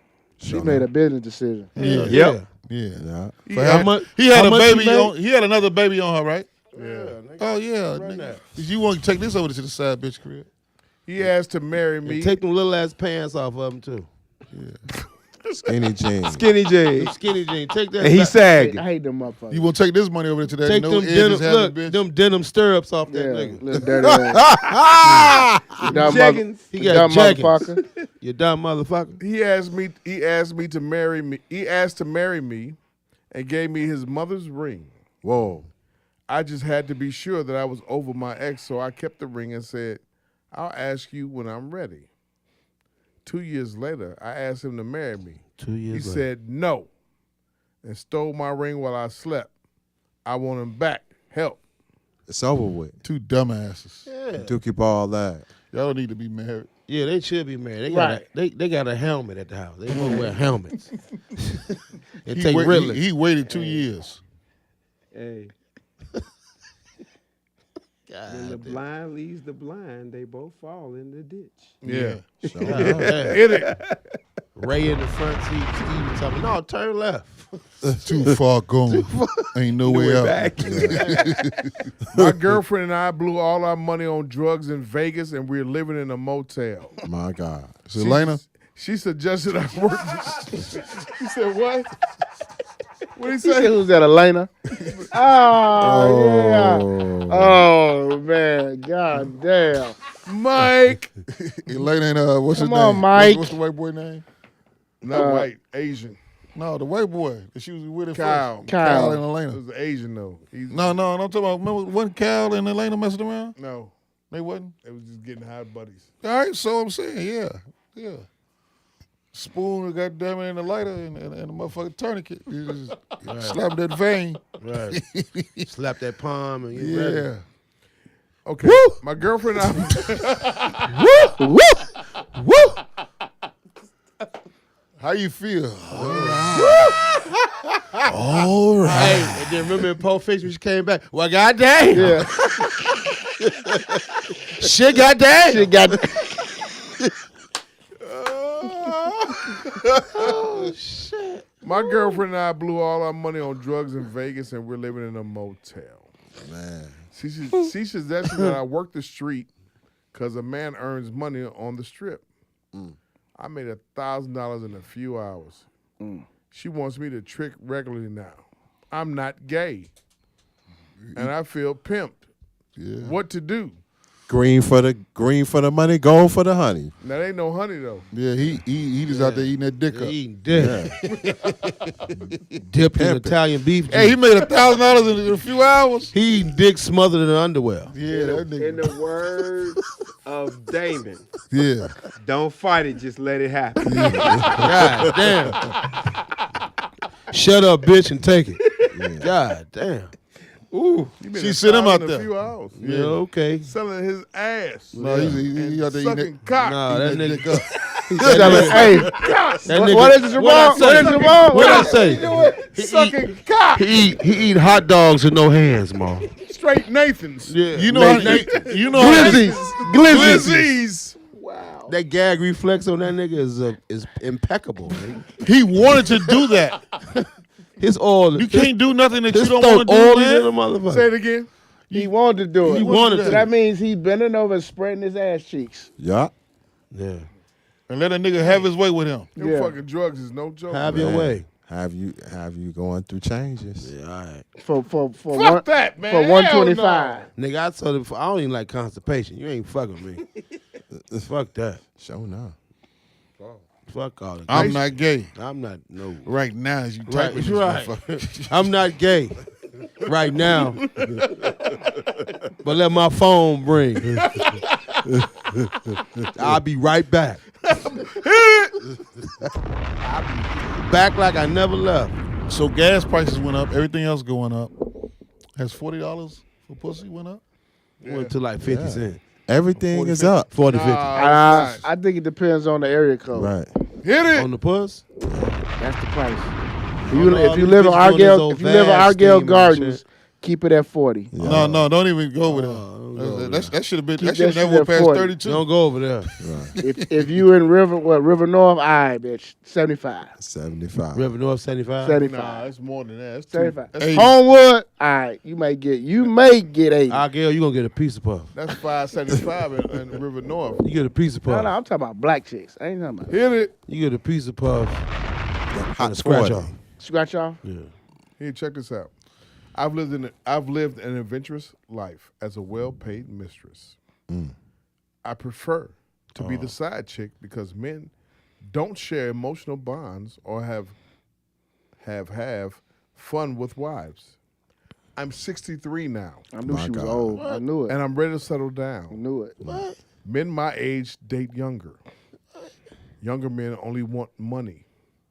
What to do? Bitch, you wrinkled. It's You over look with. like balled up notebook paper. What the fuck You're you a grab- expect? you're a wrinkled. gilf. What the fuck you You expect? say what? You a gilf. Your pussy like a peel. Her pussy like a peeled grapefruit. Pop What it! you want that Yeah. for? When Magic. she I fly away on that Sunday morning. I'll Man. fly away. That bitch wears Hey, baby, slips. don't worry about it. Don't worry about being down now. They're going to put you down a little bit. It's going to be 3 on each side. She They under say the- The she- last remains of the body will be shown right Put now. that bitch in the ocean. Leave after the family. yeah, I'm she, 63. That Yeah. bitch she pussy wearing like the she paper they wearing write She a nine. gyros slips. in. That wax She a paper what? they write She a gyros nine. in. 3 and 6. 3 plus 6 is what? 9. Yeah. She wearing slips. She under the Miss It's a guy Parker. one Act. right here. I used to do Black or white? Fuck. I used to do GHB on special occasions. It's a dangerous drug, but it helps me relax. I'm engaged to my female dealer. Problem is, she and I do GHB all the time, My God. and I don't know if we ever had sex. We get undressed, we get high, and then blackouts in the bed. Advice. That shit hard. Pop it.